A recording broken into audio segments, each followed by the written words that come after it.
to the Stardom Cast, your weekly audio source of all things World Wonder Ring Stardom. I'm your host, Rob Goodnight, joined as ever by the bulking man himself. It is Mr. Muscles Turner. Matt Turner, how are you on this fine Wednesday? I'm great, my man. It's good to be in the podcast room and actually doing this so everybody can see our faces and compare who has the better hairstyle.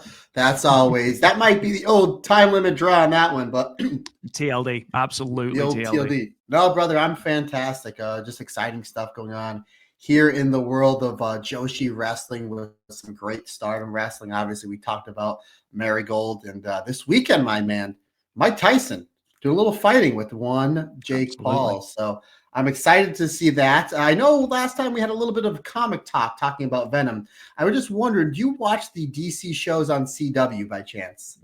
I don't. No, I'm still laughing at your basically. Have you seen Venom 3 yet? No, don't.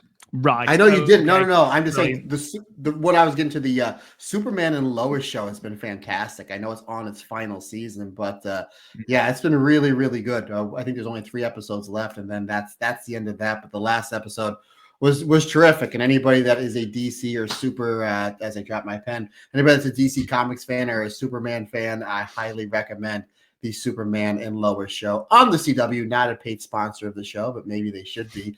But regardless, brother, as I pick up my drop pen here, as we're a minute in, I'm already breaking stuff. How's things on your end? Yeah, all good. I did have a little bit of a mare coming onto the podcast because whenever I'm rushing to get onto the podcast, something goes wrong, as you are well aware, whether that is a cat dragging some sort of dead or dying animal through the cat flap that I then need to saw, or whether it's just my camera not working, or today where I making myself, got to stay hydrated, a little flask of juice there. I have a little squeezy thing full of juice that you just squeeze into water and you get a drink. Today, my brain decided to squeeze it and miss the bottle. So it hit the table and went everywhere because it's like a tracer bullet when it comes out like 50 miles an hour. So it it went absolutely everywhere. It was over Kirsty's coat. It's over the table. It's over the cardboard we've got because we've just had a new fireplace delivered. It's over Fred, who's there going, what did I do to you? He's run off. He isn't talking to me. And I'm just like, I don't know what to do. So yeah, it's one of those days where like I'm just like, I just want to go to bed. But the promise of talking this very, very, very good Goddesses of Stardom Tag League is pulling me through it. So yeah, I can't complain, my friend. I can't complain at all. Do you want the Matt Turner positive spin on everything? It's the only reason I say these things is because of course I want that Matt Turner positive spin on it. If you spilling liquid juice all over the place is the worst thing that happened to you in a 24-hour period, damn good day, brother. Damn good day. So there you go, absolutely. My man. That's the way you got to look at it. If that's the worst thing that happened to you, damn good day. I just thought obviously it's going to happen now when I'm like, and I will say for once I was on the podcast before Matt, but I was still late. I knew Matt was obviously working, but I was like, right, I'm going to get on there. I'm going to get everything sorted. I'm going to get everything lined up. No, was still late because I decided to just annihilate juice the entire way around the dining room. So amazing stuff. But we're here. We're in one piece. I'm covered in juice, but I smell amazing because I smell of cranberries. But yes, let's talk. It is the holiday season, my man, and cranberries is the... There you go. Way to keep with the theme. Absolutely. I mean, to be fair, I'm nothing if not seasonal. So there we are. No, we've got lots to talk about today. We have got some bits of news coming out of Stardom. We split the news because there was so much news coming out of both Marigold and Stardom over the last couple of days. We simply couldn't put it all in one podcast because Marigold had 4 shows that we looked at yesterday. We've got 3 shows from Stardom that we're looking at today, including an absolutely stacked Korakuen Hall show. So, as well as previewing Historic Crossover 2 and New Blood West as well, which are coming up this weekend, along with all the news, if we tried to put it all on one podcast, the podcast would be like 7.5 hours long. And I know you think you want me and Matt for 7.5 hours. You don't at all. Matt, definitely, because look at that hair, but I don't think you'd want me for 7.5 hours. But that being said, Mr. Turner, before we go into anything, before we go into any news, before we go into any reviews, before we go into all of the good stuff coming out of this tag league, what's coming up on our Patreon this week? On our Patreon, our alternate commentary. We were able to finally get it going, and we're glad we did because it was a great match. We go back to this year's 5-star Grand Prix from Cork and Hall as Soriano takes on one Starlight Kid. And then next week, our alternate commentary will be, again, from Cork and Hall, a great match that you picked out, partner. Tag Team Championships on the line. The Goddess of Stardom Tag Team Champions, Momo Watanabe and Utami Hayashishita, defending the belts against Arisa Hoshinki and Mayu Iwatani. So that'll be on your Patreon feed next week. And I am set to record at the end of this week, fingers crossed, not one, but 2 episodes with one Andy header as we do our What If. What if Io and Kairi were in current day tag team stardom? What would that be booked like? So our fantasy booking is myself and Andy are going to book the fantastic tag team that is Io and Kairi into current day stardom. And then our roundtable. No, I'm sorry. It's not our roundtable discussion. I'll be recording with him on Friday as what show was better. And to be honest with you, I forget what 2 shows they were. I have everything all outlined, everything ready to rock and roll, ready to go. But I forget but that those will be in the StreamYard feed for Rob to edit and put up anytime he wants while I'm away next week. And also the tag team breakdown as well. That should be up on your Patreon feed in the next week or so as myself and Andy Header go back to Dream Queendom last year as restart of Kairi, Soriano, and Natsupoi take on the then Artist of Stardom champions of Prominence, Karuma Hiragi, Risa Sera, and Andy Hitter's new favorite wrestler, Suzu Suzuki. So lots of stuff. I'm trying to get as much stuff as I can, folks, in the pipeline for Rob to edit and put up while I'm away in Dallas, Texas for Monday, Tuesday, and Wednesday. So this way, you fantastic members of the Stardom Cast Extra have something to listen to while I'm away warming up in Von Erich country. Von Erich country. Yeah, absolutely. I must admit, I love some of that Texas heat at the moment because we are well and truly into the starts of winter here in the UK. There's frost in the morning. It's a bitterly cold wind. It's the season I think most associate with Britain at the moment. So I'd love some of that Texas heat. I imagine when we go to Vegas, though, I will be thinking very differently as I melt into a puddle of British sarcasm. Remember how cold we were the first night of WrestleMania, or pretty much every night? It's going to be the complete opposite. Yeah, because it's later. It's like, oh, we're going to do WrestleMania on the 19th and the 20th, which my WrestleMania knowledge, which is really, really good. I think that's the latest WrestleMania's ever been in the year. It's usually in March or the first week of April. So now they're doing it later, so it gets warmer into the spring months. They do it in Vegas, which is warm all the time. So yeah, it's going to be the complete opposite of Philadelphia, my friend. The complete opposite. Thank goodness for that, because Philadelphia was fantastic, but boy howdy, that first night was cold. Even the second night where we were up in the gods was not as cold as that first night. So yes, I'll be looking forward to some of that heat. Anyway, let's talk about some news going on in the world of Stardom. And obviously, we've already talked about it too. Shows announced for Stardom over the next weekend. Obviously, the biggest one of those is we now have the full card and the running order of Historic Crossover 2, the series between New Japan and Stardom, where we have a crossover show.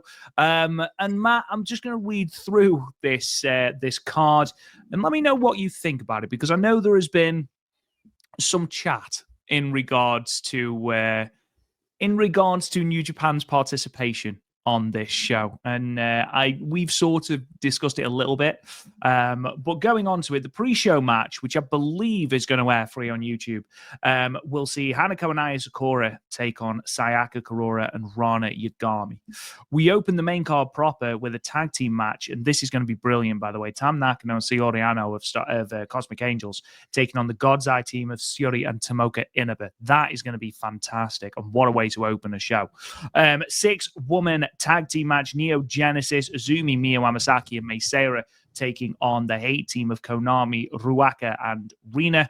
We've then got a New Japan 6-man tag, Tiger Mask, Toriano, and Bolton Oleg, taking on the United Empire team of Jeff Cobb, Francesco Akira, and Callum Newman. 8-person intergender tag match then when Ryosuke Taguchi, Hiroshi Tanahashi, and Winggori, Sayurida and Hanan, take on the team of Saya Kamatani, Natsuko Tora, Gabe Kidd, and Driller Maloney. We then got a King of Pro Wrestling 2024 Championship hardcore rules match when the champion, the Great Khan, takes on Suzu Suzuki. In an intergender tag match, Natsupoi and Taichi will be taking on Tekla and Clark Connors. That's obviously perhaps the match that's been most built on this entire card, in truth. Semi-main event, IWGP Women's Championship match. Mayu Iwatani defends that belt for the 8th time against the challenger Momo Watanabe. And then in your main event, Zack Sabre Jr. and Micah will take on the team of Starlight Kid and El Desperado.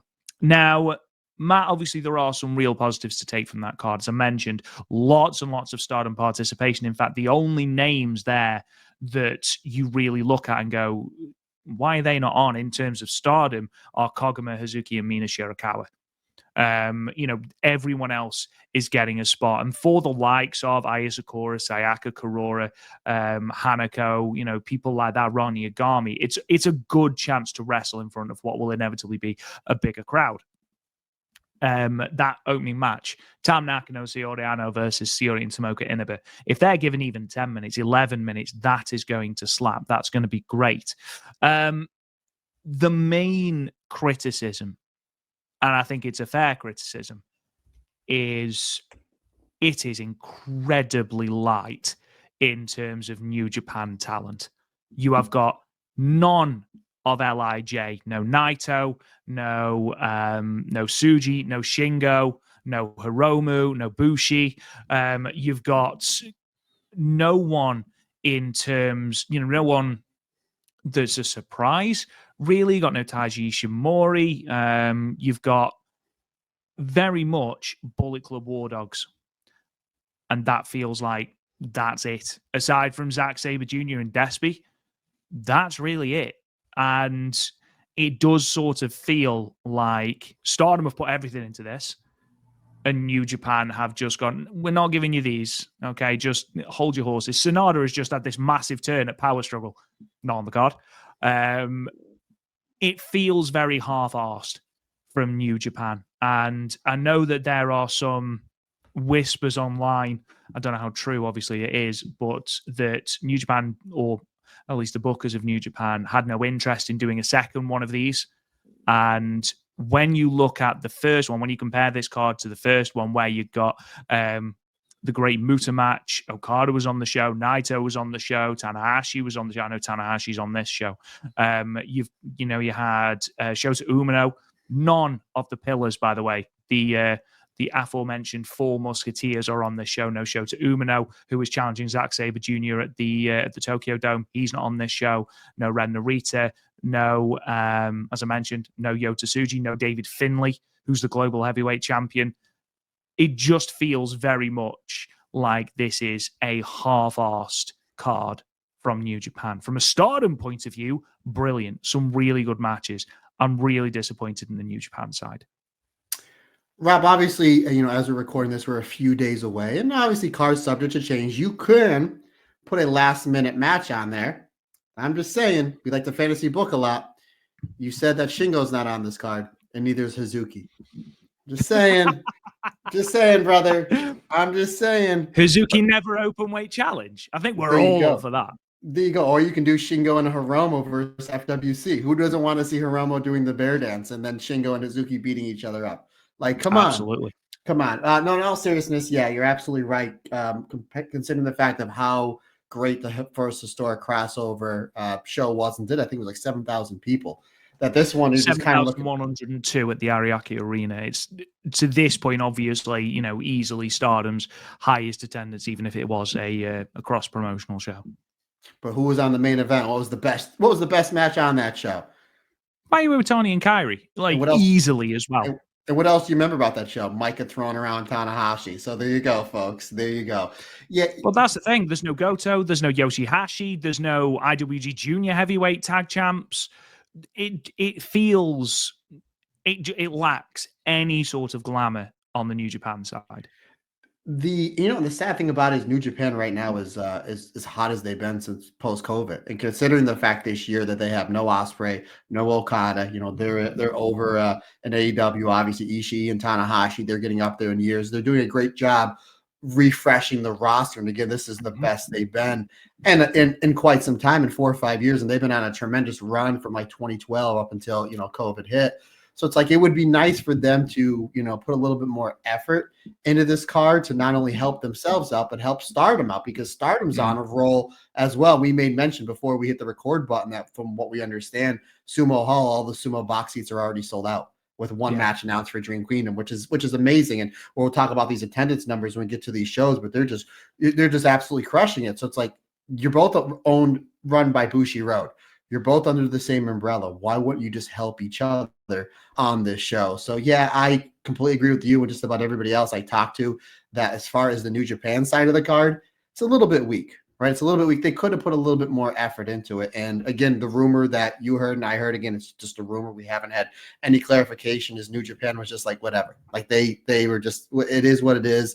They didn't want to do another show. It just was something that was brought upon them. Like, yeah, we'll give them a couple wrestlers. I will say this, Mr. Rob Goodwin. I've seen New Japan in the ECW arena twice. Solo show and the one with last year with Julia came in. So it was the New Japan and TNA show. I've seen Stardom in the ECW arena the one time they were there. Only one of those companies sold out the ECW arena. It wasn't TNA. It wasn't New Japan. It wasn't TNA and New Japan. It was Stardom. We do a Stardom Cast podcast. So here it is. 15 minutes in, we're going to give round number 2 of the Matt Turner positive love. The Stardom side, as you said, brother, looks fantastic. The fact, and I didn't know the match order of the card, and you just said it. The fact that presumably the opening match of this card is Tomoka and Shuri versus Soriano and Tam Nakano. Now, folks, if you're still feeling a little dour, I'm going to say something, and Rob's going to say something that's going to make you feel better. Rob, is there a possibility in this match we see the Tom Stondra? No. I think there is, however, a chance that we might see Tom Stondra. There you go, folks. But that's your opener. That's going to be great. And then it's followed up by that Neo Genesis versus Hate match. That's going to be terrific. Mayu and Momo is going to be epic. The fact that we're going to see Winggori rubbing shoulders with Hiroshi Tanahashi, arguably the greatest wrestler of the last 20, 25 years, in the same ring. We're going to see some interaction between heel Saya Kamitani, which it really seems like big things are headed for her. She's becoming a big draw for Stardom. The fact that she's going to be across the ring from Hiroshi Tanahashi, and then what presumably may be the main event with Zack Sabre Jr. and Micah teaming up. That's going to be really good. And they've done a great job building up the whole Clark Connors thing, which we will get into about how he tried to get one over on Natsupoi again, but the entire locker room was like, not going to happen. Does not work for me, brother. Let me just tell you that. Does not work for me, brother. So ultimately, I'm excited for this card as a Stardom fan. And I'm a New Japan, I'm a wrestling fan, right? I'm a wrestling fan. So I understand if you're more of a New Japan fan, or if you're 50-50, that you're just loving what both these promotions are doing, especially this year. Like me, you're kind of looking at this card like, oh man, we just got announced Mayu versus Momo. But we don't get any, we were excited for that. Tanahashi's coming in. They're doing the whole Clark Connors thing. That's really exciting. But then they're giving us like very, very little. But as a Stardom fan and a wrestling fan, this is going to be a really good show Sunday morning. Again, I'm really excited with. It really seems I'm really excited for that Tomoka and Shuri versus Cosmic Angels of Soriano and Tam, because it really seems like they're doing something with Shuri and Tam, and it looks like obviously Tam, her dance card's kind of full. We're her. It looks like her and Saya more than likely at Dream Queendom, and then maybe her and Mayu at the Tokyo Dome. But they've been planting the seeds with something with her and Shuri. Considering the fact that her and Shuri are on opposite ends of this match, and this is a good chance to build up that match. And then I believe they're in the same tag block as together. So what if Shuri does pin Tam in tag league? So that's an interesting story you have going there, because not only do you need to sell tickets after this show for Dream Queendom, but you need to sell for the show on what's the name on the show on the 3rd? I know for Marigold it's first Dream, but what's the Stardom? New Year Dream. New Year Dream. A lot of dream going on. Other than me and Lot you, of dream. we won't be dreaming that week, buddy, because we won't be getting much sleep. That's right. And we're all I'm for already it. running on about 20 minutes. So negative 20 minutes then. But absolutely. But then you're after then we're probably gonna have 1 or 2 matches on that Wrestle Dynasty show. I don't expect it all to be Stardom. That's gonna be mostly AEW, New Japan, because they're the bigger wrestling companies, right? And I understand that New Japan's probably fitting the bill for the Tokyo Dome. AEW is the second biggest wrestling company in the world, and it's going to have the more star power to help draw the money. So, but after that, then you're going to be building up to the anniversary show, which is going to be usually the first week of February. So you have 3-4 weeks for that. So I think there's going to be planting the seeds for a Shuri versus Tam match somewhere there, maybe for the beginning of the new year. But ultimately, this card, as a wrestling card, looks really, really good, despite New Japan's lack of participation. And folks, we're getting Mayu versus Momo Watanabe in front of a crowd that is going to be the largest crowd those two ever wrestled in front of, against each other. So, I'm, despite New Japan's, it was almost like New Japan's like, yeah, we're only going to send this much wrestlers. We know you have 7-8 matches to fill. We're only sending these. And then Taro Okada's like, works for us, no problem. Neo Genesis versus Hate, no problem. Let's do Tomokin Shuri, Tam Soriano. Yeah, I'll take that. I'll take that. So I'm looking forward to those matches. Now, Rob, you made mention 7,100 people 2 years ago. What do you think this draws? Because again, the Great Muta thing. His last match as the Great Muta in New Japan was on that show. Kairi, huge star on that show. She was not there. No Okada, no Ospreay, no Goto. I don't think this is going to draw anywhere near 7,000. My guess is maybe 36, 37. What's kind of your ballpark figure where you think they're going to draw on this one? I think if they get 3,500, they will be very, very happy. Bearing in mind that New Japan, that's what I was just looking at actually. New Japan have just run Power Struggle, which was from the same venue. And that had all your big hitters on. And of course, it was main evented by ZSJ versus Shingo. Great match, by the way. David Finlay and Taichi. You got Doki and Master Wato on there for the IWG Junior Heavyweight Championship. This drew 3,773, and that is with a full New Japan roster. I would be very, very, very, very surprised if they get near that with the current card. And I don't mean that in a disrespectful way, but in terms of New Japan, you have one champion. And we know that New Japan have got 835 title belts. And not counting Mayu, you have one champion on there in Zack Sabre Jr., which sort of goes to show New Japan's sort of thoughts on the show. Again, positives, like you say, the Stardom side of it, I think is great. I think you've got some really interesting matchups. I think you're going to have good builds on that. I think Mayu and Momo are going to knock it out of the park. If I can just get my last negative out of the way, I think that should be headlining. I think that should be main eventing. 100%. Over ZSJ and Micah and Starlight Kid and El Desperado. That's going to be a fantastic match. That's going to be really, really good. So I'm not really, really bothered about that. I just think in terms of prestige, as it's the only title match on the card, you're trying to elevate the prestige of the IWGP Women's Championship, as let's face it, Mayu has been doing a tremendous job of. I think that should be main eventing. But as I've already said, 3,773 they drew on the 4th of November in the exact same venue. And I know that from listening to the Super J cast, in that arena, it has been hovering, with the odd exception, around this number, sort of maybe high 3,000s, early 4,000s, but that's with stacked New Japan cards. I would be elated if they drew 3,200. Elated, but I don't think they will. I'm glad you actually said that number, because that I was going 35, 36. I think that if they hit high twos, like 2,900, 3,000, I think that would be something. Again, we looked at that 7,100 number. Again, it's a bigger venue. It's the first of its kind.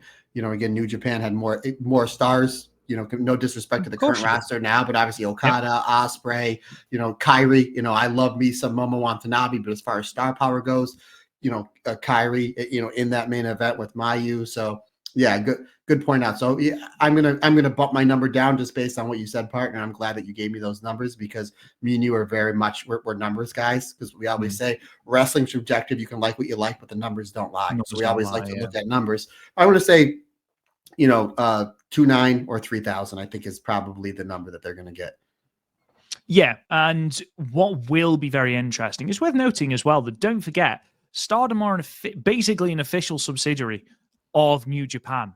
So that's why I'm a little bit confused as to why they haven't, not necessarily gone all in. If Naito is basically working on one leg, which it feels like, bless him, he has been for about 2 years, fine, give Naito a rest, absolutely. But you're trying to get your crowd behind, your Yota Tsujis, your Shota Umanos, your Kotei Fujisas, all these people. Put them on the show. I said Kotai, it's Kosai, but you know what I mean. Give them the chance to shine on this card. But yeah, I would be very surprised if we see another historic crossover.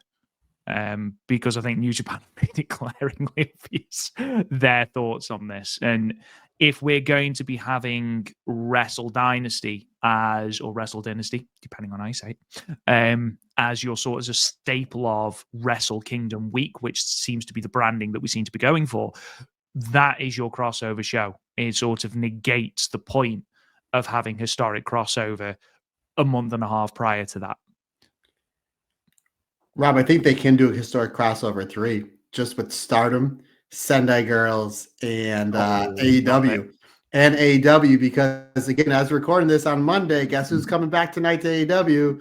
Mina Shirakawa. I don't know if you've seen the graphic. The graphic is half pink, half black and white. So she may be coming back with a former world champion later on tonight, which we shall see. I think they're building to something. Stardom is. I think they're building to something. Maybe just wishful thinking on my part, which we'll get into later on, my friend. Absolutely. Let's move on then. They also announced, they being Stardom, of course, the full card for New Blood West 2. That is going to be live on YouTube. It has already been confirmed on the 16th of November, the Saturday, the day before we go to the Edion Arena for historic crossover 2. The full card is as follows. Obviously, we're going to talk about the Stardom debutant, the new rookie, in a moment, but we've got their rookie match that is scheduled to open this card. We've got a tag team match then. Meisei and Miyu Amasaki versus Yuna Mizumori and Momoka Hanazono. It's great to see Momoka Hanazono on the card again because she's brilliant. Tag team match. Aya Sakura and Sayaka Kurora will be taking on a couple of debutantes in terms of Stardom anyway. Sumikawa Yanagawa and Misa Kamihimi. They are from JTO, which of course houses the Inaba sisters. Tag match then as your semi-main, EXV, Hanako, and Rian will be taking on Zones and Chi-Chi. I know that Chi-Chi is getting a hell of a lot of buzz in Sendai Girls, and on the show that you're going to be talking about very shortly, I know that she got a lot of praise for her performance in the opener for the Sendai Girls Junior Championship. And then in your main event is the New Blood Tag Team Championships match. Devil Princess Rina and Azusa Inaba, the champions, taking on Ron Yagami and Lady C in what will be their second title defense. Some good matchups there. I'm very, very excited to see Hanako and Rian versus Zones and Chi-Chi. I think that's going to be really good. Of course, the New Blood Tag title match is going to be very good. We've seen Devil Princess doing extremely well in the Tag League. That second tag match up from the bottom, Meisei and Miyu Amasaki versus Yuna Mizumori and Momoka Hanazono. Yes, please. Absolutely. I doubt there is anyone in wrestling as improved as Yuna Mizumori over this year. We're going to be talking about her at Korakuen Hall, certainly. And Momoka Hanazono, every time I see her, no matter what ring it's in, I'm always really, really impressed. That's going to be great as well. Potentially, maybe setting up something for the Future of Stardom Championship. I don't really see how, but maybe somewhere on the card we'll get a challenge. That's perhaps my one negative on what is otherwise a really quite entertaining card and one that's going to be really good is that we haven't got a Future of Stardom Championship match. And I feel like we could have got one in here. I feel like it's not, obviously when Rena was both, we weren't going to get both on the same card. I feel like there's no real reason as to why Miyu isn't defending the belt on this card. But that's potentially me just being a little bit greedy. Yeah, I mean, I understand your point of view, but I mean, it's a new blood card. It's a stacked card. Again, it's our appetizer for historic crossover 2 Electric Boogaloo, because that's what you do. But I'm really looking forward to the two girls from Just Tap Out. I've never seen them wrestle before, and again, it's a great platform for them to bring more eyes over to Taka Michinoku's JTO. Because the only thing we really know from Just Tap Out is, the last couple years is the Inaba sisters, and obviously they're just in a category of their own. So that's going to be really interesting. And that's And really, Micah, obviously. well, yeah, yes, but who? Come on, Matt, Micah, like your favorite wrestler this year in all of wrestling. But Dynamite dropping, good win. But I always like these new blood shows because they're mixed in with some of the younger wrestlers in Stardom, some of the stars in Stardom, and then the fact that we get newer wrestlers in again. Zones and Chi Chi, the two wrestlers that I've seen before because of just watching a little bit more Sendai Girls, and Chi Chi's another one that over the last 4 or 5 months has really, really caught the eye and really caught fire in the Joshi scene. The fact that she's getting this platform on a Stardom show, even though it's a new blood show, it's a Stardom show, folks. She's getting the platform to show everybody how great that she is.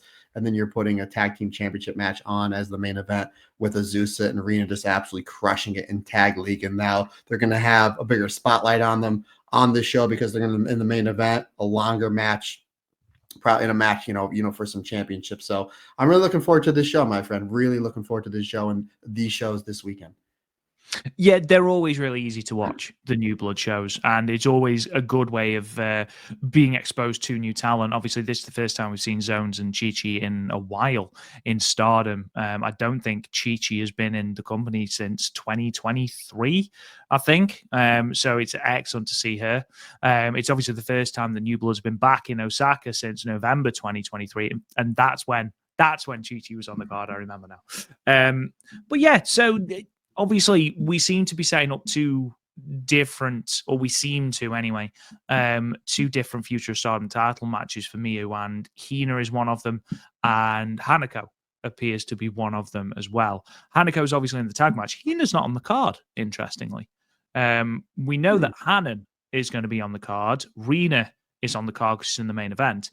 Really interesting that they haven't put Hina on this card against Miyu Amasaki because, Neo Genesis, you can quite easily put someone else with Maysera against the two J2O ladies.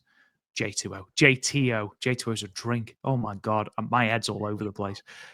I feel like you could easily have put a Future of Stardom Championship match on here, but again, we'll probably get that at the New Blood show either the end of December or January. My guess, Rob, you're a school teacher. Hina's still in school. She's not on the show on a Saturday. Maybe detention, like the Breakfast Club. You think maybe she Northern Lights bombed some student through a table and she has detention and now she's off this new blood card? That's gonna be my guess, and I think we should stick to that. I think we should run with that. Yeah, let us know what you think Hina's got detention for in the comments. She doesn't strike me as a powerbombing a teacher through a table sort of person. She strikes me as someone who I don't know. Maybe miss. Okay, we're just going with the wrestling moves. Let's talk then about Hazuki, because we don't spend enough time talking about Hazuki, obviously. But yes, as we predicted and as we hoped, she is now the new #1 contender for that New Japan Strong Women's Championship against Mercedes Moné. She won that 4-way that also had Anna Jay, Trish Adora, and Koguma as well. She becomes the new #1 contender, pinning Trish Adora with the Hazuki Strahl. First of all, Matt, before we talk about the actual match, the actual repercussions of this match, what did you think of the match itself? I thought the match was pretty good. I thought all 4 ladies got a really good warm reception in this match. Anna Jay got a nice pop, and everybody, really seemed she was really done well, because I've seen her, ever since at the 5-star Grand Prix. She's in this little mini feud with Mariah May, which is great. Obviously former tag champ, goddess champ over at Stardom. So I thought Anna Jay was terrific here. Obviously Koguma and Hazuki got really good receptions. Trish Adora, out of all 4 of these wrestlers, is the wrestler that I've seen the least. she's the one that impressed me the most in this match. She had a great closing sequence with Hazuki where she does basically a German suplex on her knees, and then Hazuki fires up. I'm like, oh, poor Trish. And then she takes a crazy, insane German, like a Mayu on her neck, German suplex from Trish Adora. And I was like, wouldn't mind seeing Trish Adora in Stardom, whether it's New Blood or just a tour, because I think her style would work really well. And look how much Anna Jay has benefited from her limited time in Stardom with the 5-star Grand Prix. So I think that would be one that if the Stardom brass more than likely was watching that match, of course, would like, yeah, maybe we bring her in for a few shots for Stardom, because I thought she was terrific. I liked how they tried to do the Kuma dance to get everybody going. I thought that was really fun. But ultimately, this match came down to a nice little match with Hazuki and Trish Adora, with Hazuki picking up the win. Just a quick rating on this match for me, because I just watched it yesterday. 3.5 stars for me, my friend. And then unannounced, the champion came out. Huge pop right in her hometown, not too far away from Boston, Massachusetts. Shout out to our friend Scotty Wrestling, who lives in the Boston area. Did you notice one Mercedes was playing a little tribute once again to the late great Hana Kimura with her camouflage pink pants? I did notice that, yeah. The very the iconic pants from the 2019 5-star Grand Prix. Big fan of that. Yes, sir. Yes, sir. But no, it's and this is rocking and rolling. This takes us to Strong Style Evolved in Long Beach, California, my friend. So we weren't sure when that match was going to happen, but I think Mercedes did a pre-tape promo basically saying whoever wins this is going to go to Strong Style Evolved. So Hazuki coming back over to the States just about 2 weeks before Christmas, buddy. Absolutely. December the 16th, which is a Monday. It's going to be at the Walter Pyramid in Long Beach, California, which I know New Japan have run a number of times. That is confirmed. Hazuki versus Mercedes Moné for the New Japan Strong Women's Championship. And though I am extremely happy for Hazuki having that exposure, because she deserves it, she's got a fantastic following in the US. She got a big pop when she came out. It's another title match she's going to lose. Let's be perfectly honest, which unfortunately seems to be, at the moment anyway, Hazuki's legacy. However, earlier on that card, another match that has been announced is Mina Shirakawa versus Johnny Robbie. Now, if I were a betting man, Mr. Turner, and I'm not, but if I was, I think that might be an unofficial number one contendership match. And I think we might see Mina Shirakawa challenge Mercedes Moné following the culmination of Moné versus Hazuki. Rob, I agree. I'm just going to back up real quick. Yes, I also agree with you that I think Hazuki is going to eat the L here. But this is going to be Hazuki's probably most watched match ever. Mercedes Moné is a huge, huge star in pro wrestling. Not only pro wrestling, she was in Star Wars. You know me, I love me some Star Wars. So this is going to be probably her most watched match ever. And we know that Mercedes Moné has her best matches as of late against the Joshi, Kairi, Mayu, Azumi, and Hazuki at the three-way, the Momo match, the Hikaru Shida match, the first one that she had. The second one that seemed was a little mistimed, another story for another day.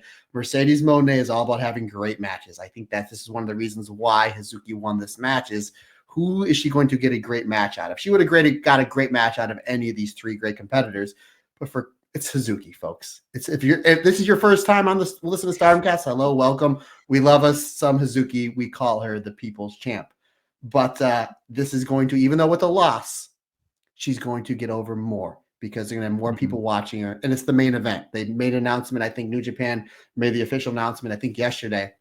This is the official main event for this show. So it's going to get time, very much like Mercedes and Momo did a few months ago. This is going to get a lot of time. And you know these two are going to tear down the house. And I cannot wait to see the reaction that Hazuki gets and the love she's going to get from the people over here in the United States where they're like, oh, that's what Matt's been ranting and raving about this Hazuki. Okay, now I see what he's talking about. But as far as the whole Mina thing, I totally agree. I think that what they're going to do is Mina's going to get the win here.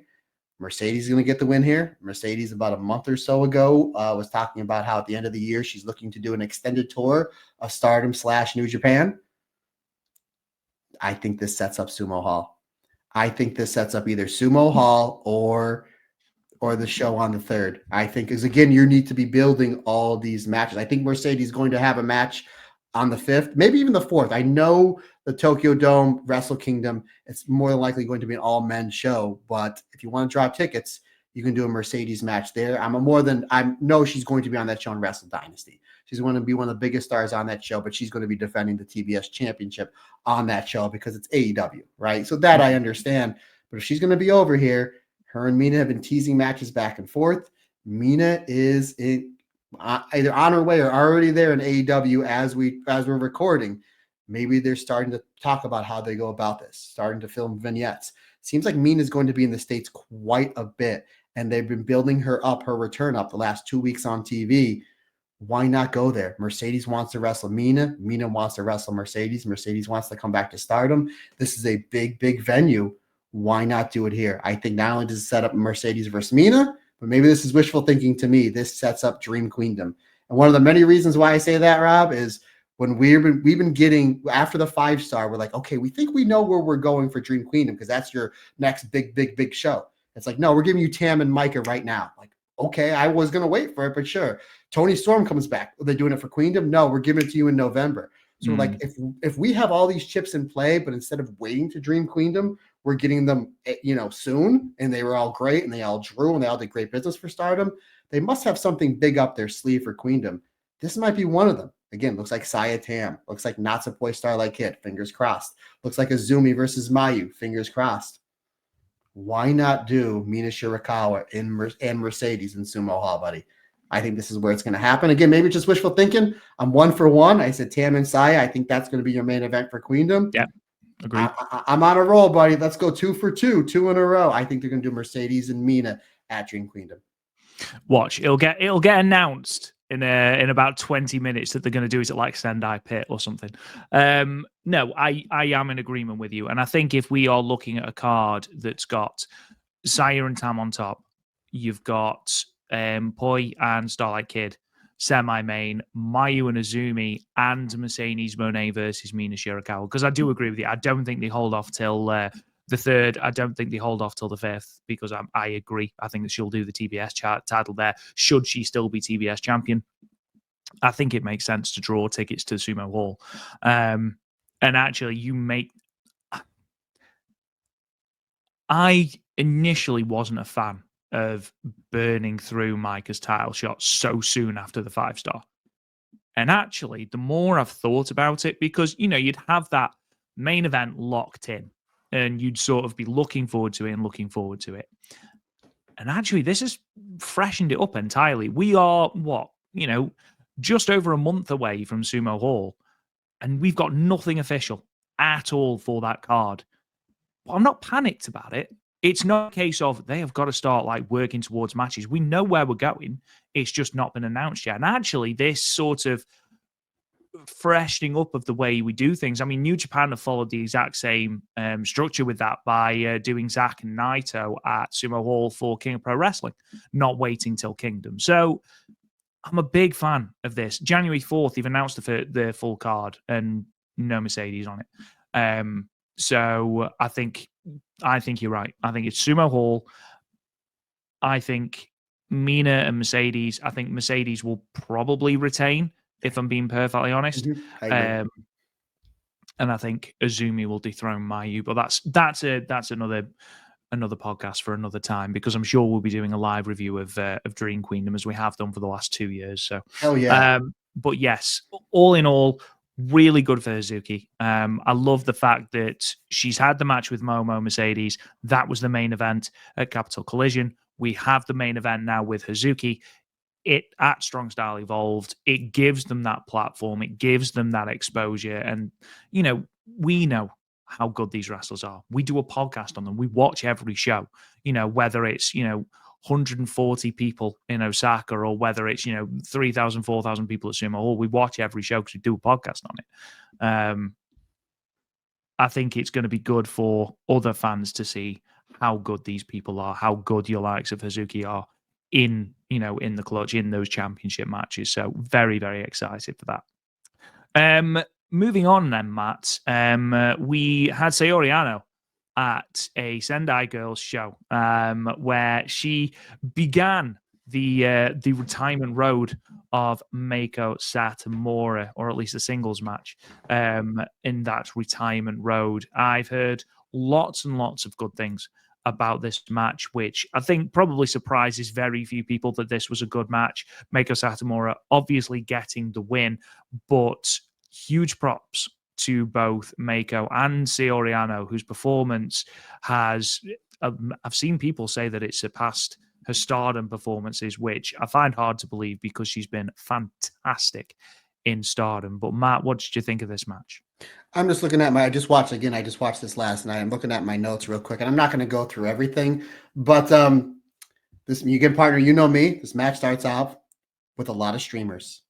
And I'm like, yeah, streamers. And then a big lockup. So I'm like, okay, I'm in. I'm sold. It was a really good match, good technical, and it had time. It was the main event.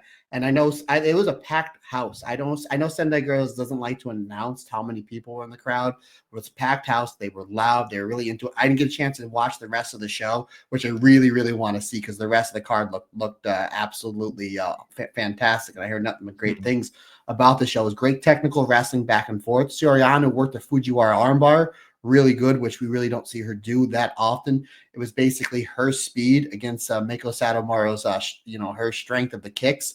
And eventually Meiko Satomura was able to slow Soriano down with these low kicks to Soriano's legs, where you can see Soriano was selling, maybe. I don't know if it was selling or it was legit pain, but I'm like, you can just hear the smack of those low kicks from Meiko Satomura. Some really good stuff. There was some really good falsies, and especially they played it up once, but not twice, but 3 times, Rob. The Tom Stondra.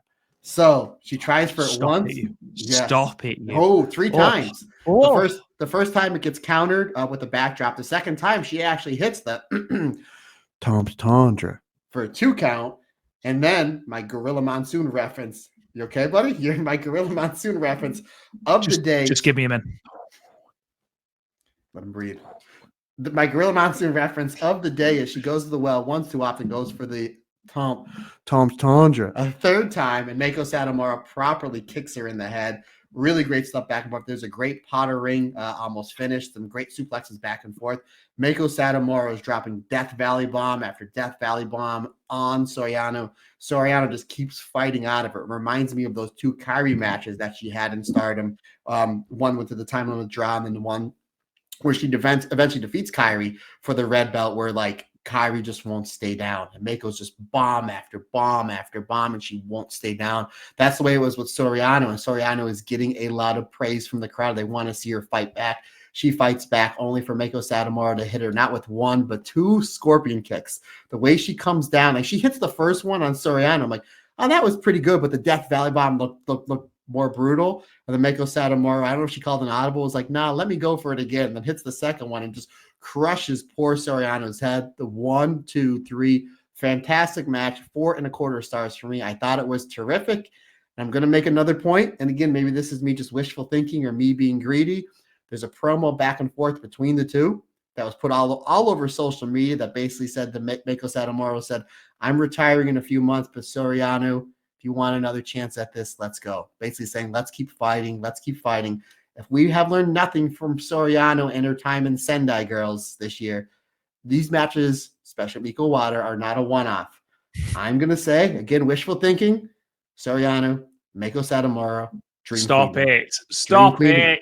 Rob, what else do they have for Soriano in the pipeline going into Dream Queendom? Now they can do anything with her because she's great. Obviously, we're not getting an artist match because of Tam and Natsupoi, even though I would say no to Tam and Natsupoi wrestling twice in one night. You're not doing anything else with her. Stardom has helped Sendai Girls out with a lot of talent, sending them over. We've seen Momo over there. We've seen Soriano. Soriano dropped the white belt to Miko Wada. Like, they're helping them out with talent back and forth. Correct me if I'm wrong. Meiko Satomura created Sendai Girls. Do I have that right? I think she did, right? Yeah. Why not have former World of Stardom champion? Why not? It's her retirement road. Why not bring her over in this match? Which, again, they right then and there, as soon as the match was over, like, keep fighting. Let's do this again. It's fresh in everybody's minds. They had a great match. Why not do it at Sumo Hall? Why not do it at Sumo Hall? So, Rob, my card for Sumo Hall right now looks like this. Tam and Saya. Starlight Kid versus Natsupoi. Azumi versus Mayu Iwatani. Mina Shirakawa versus Mercedes Monet. Hate Supreme versus, I'm hoping, Winggori. They got to get some wins here. But again, that's they start winning soon, Matt. They got to start winning soon. Again, you got 3 spots in the playoff. You just got to get to the playoffs. Yeah, true. Mako Satomura versus Soriano. And why not? We do something maybe. And we still have Micah. Let's maybe do something with Micah. Bring in, I know, we don't have anything for Micah yet. So like this Dream Queendom card can be something really, really special. And again, the fact that we're doing something, again, as recording this Wednesday, maybe something with Mina and Toni Storm. Is Toni Storm maybe coming back to Stardom for maybe that card? I think they're doing Mariah May versus Toni Storm probably at Wrestle Dynasty. So again, she's going to be over there. I don't know, man. I don't know, but I'm really excited for it. I'm real excited for the possibility of all this stuff that may or may not. It doesn't happen. This Dream Queendom card is going to be great, and Stardom's absolutely crushing it. So again, great match with Mako and Soriano. Again, maybe I'm looking too much into this. Maybe that's just the way that I am, but I think they're rematching this, and I think it's happening at Sumo Hall. In the words of Hawkeye, don't you dare give me hope. I mean, that card is an all-timer card if it happens. Oh, my camera's gone. Yeah, it says it in backwards too. I feel like this is a cheat code for a Nintendo game that I read in Nintendo Power. Yeah, it does. I don't really know what's happened there. Unfortunately, my Wi-Fi has apparently turned itself off. I've got no idea why. Fingers crossed. I can still hear you, and you're still recording. So at least we got the audio, buddy. Oh, hang on. You didn't pour any juice on it, did you? It's all that cranberries you're having. Don't you start. Don't you start. Is it because we're not running this program anymore? Sorry, guys. This is a little bit of... there we go. Oh, look at that. We see Rob's set up there. Look at that. We got a light there. Whoa. Look. Oh, I'm dizzy. There we go. Sorry, ladies and gentlemen. Don't know what happened there. My phone decided that the internet wasn't connected when it was, and then my computer shut the program down. So, yeah, there you go. As Roddy Piper says, when you're doing something live, that's where all the magic happens. That's where all the magic happens. And you get extra magic on this episode, folks. But yeah, that card has the potential to be an all-timer. Like, let's not be around the bush. If that's where Stardom are going, and that's how Taro Okada is signing off his first, not full year, but basically a full year in charge of Stardom. Well played, sir. Well played. Hell of a rookie year. Hell of a rookie year. Hell of a rookie year. Hell of a rookie year. Let's talk about the Goddesses of Stardom Tag League then, because we have got 3 shows to get through. We're going to start with Night 7, which was the show from the 9th of November. 406 people in Tokyo New Pier Hall for this show. It is the highest attendance Stardom have drawn at the venue, but, again, you can make the stats do whatever you want. It is only the second time they've run it. So take that for what you will. However, it is a massive, massive improvement on the 225 they drew last time out at New Blood 13. So a good number, I would have thought. Again, not many promotions run this venue. The only other promotion that I could find that do is is it PPP Tokyo? No, Big Bod. I can't remember. Anyway, there's only one other promotion that seems to run this venue, so it's difficult to get a sort of feeling about what is a good draw for this. Let's go through the results then. Goddess of Stardom Tag League Blue Goddess match. Star Fox, Meisera, and Kohaku 5 points versus Mad. Tiger Girls went to a time limit draw. Starlight's Kid and Suzu Suzuki, they stay on 3 points. 20-minute time limit draw. 3-way tag team match next. Sai Queen, Konami, and Saya Kamatani defeated the EXV team of Hanako and Rian and the Cosmic Angels team of Natsupoi and Sayaka Kurora. Konami submitting Sayaka Kurora with the Triangle Lancer in 8 minutes and 54 seconds. In a tag team match that was basically a 3-on-1 handicap match, 0-2 line Azumi and Miyu Amasaki defeated the team of Maika and Yuna Mizumori, Azumi rolling Yuna up with the Azumi Sushi in 10 minutes and 16 seconds. Then we are into tournament action. Blue Goddess match, Hate Supreme making their tournament bow. Momo Watanabe and Tekla defeated Team Classroom, moving to 2 points. Team Classroom, Lady C and Hina, stay on 0. This defeat actually eliminates them from proceedings. Momo pinning Lady C with the B driver in 14 minutes and 32 seconds. More Blue Goddess action. Devil Princess, Azusa Inaba, and Rina move to 4 points, defeating Winggori, Hanan, and Saya Ida, who stay on 1 point. And it is getting to a point now where it really is crunch time for Winggori, especially as both me and Matt highlighted them as potential winners of the entire tournament. Again, never trust us to predict things. Azusa Inaba pinning Saya Ida with the Bubba Killer 2 in 12 minutes and 15 seconds. In your semi-main event, Inaba and Yagami in red block, Tomoka Inaba and Rani Yagami moved to 2 points, getting their first win, defeating Anacon, Syuri, and Saki Kashima. Tomoka Inaba pinning Saki Kashima with the Inaba drop. Anacon staying on 4 points in 11 minutes and 13 seconds. Then in your main event, more Red Goddess action. Peach Rock, Mayu Iwatani, and Momokogo moving to 4 points with their second victory, defeating the BMI 2000 team of Natsuka, Tora, and Ruaka, who stay on 4 points. Mayu pinning Tora with the moonsault in 12 minutes and 59 seconds. Matt, something that you said during the Marigold Standard and something that really stuck out to me was when you said you must always start your cards with a high impact match, one that's going to get the crowd involved. Ladies and gentlemen, I give you Star Fox versus Mad Tiger Girl, because what a way to open this card. This was sensational, this match. Anytime I see Star Fox, I'm like, Hagu's going to win breakout star this tournament. And then you see something with Yuna and Aya, and then Sayaka Karora, and then Lady C's taking in, even though like I'm not scoring any points, I'm going to be the hardest hitting wrestler in this entire tournament. Regardless, Kohaku, teaming with May Sarah. We didn't, when the brackets were announced, we're like, she's only been in Stardom a few times. That's really, really kind of odd, because we thought we were getting Crazy Star. These two are great as a team. Speaking of Crazy Star, as great as Kohaku was in this match, as great as Starlight Kid was in this match, and they were great. As great as the teamwork was in this match, for me, the highlight of not only this match, this entire show, was May and Suzu on opposite ends of the court. And again, it's one thing to have, it's another thing to have great chemistry as opponents. Again, Mayu and Io. I always say that's what Masawa and Kawada, Masawa and Kabashi. It's like, okay, that's a very rare thing to do. And it's just like, wow, like these two know each other so well, not only as a team, but on opposite ends of the ring. And it was absolutely fantastic. I didn't want this match to end. When the bell rang, I was like, that was 15 minutes, because it's just the way this match flowed. It was just some really great stuff. And I made mention, I think on last week's show, or the show before, that when I did my when I talked about the 5-star finals, that Suzuki really doesn't do the sliding German anymore. She doesn't do like when she puts him in the ropes with the sliding German. Like, oh, sweet, she brought it back. And I'm like, it's like she should do it all the time, because it's a great move. I love how they do the double drive-by, the kick sandwich from Starlight Kid and Suzuki.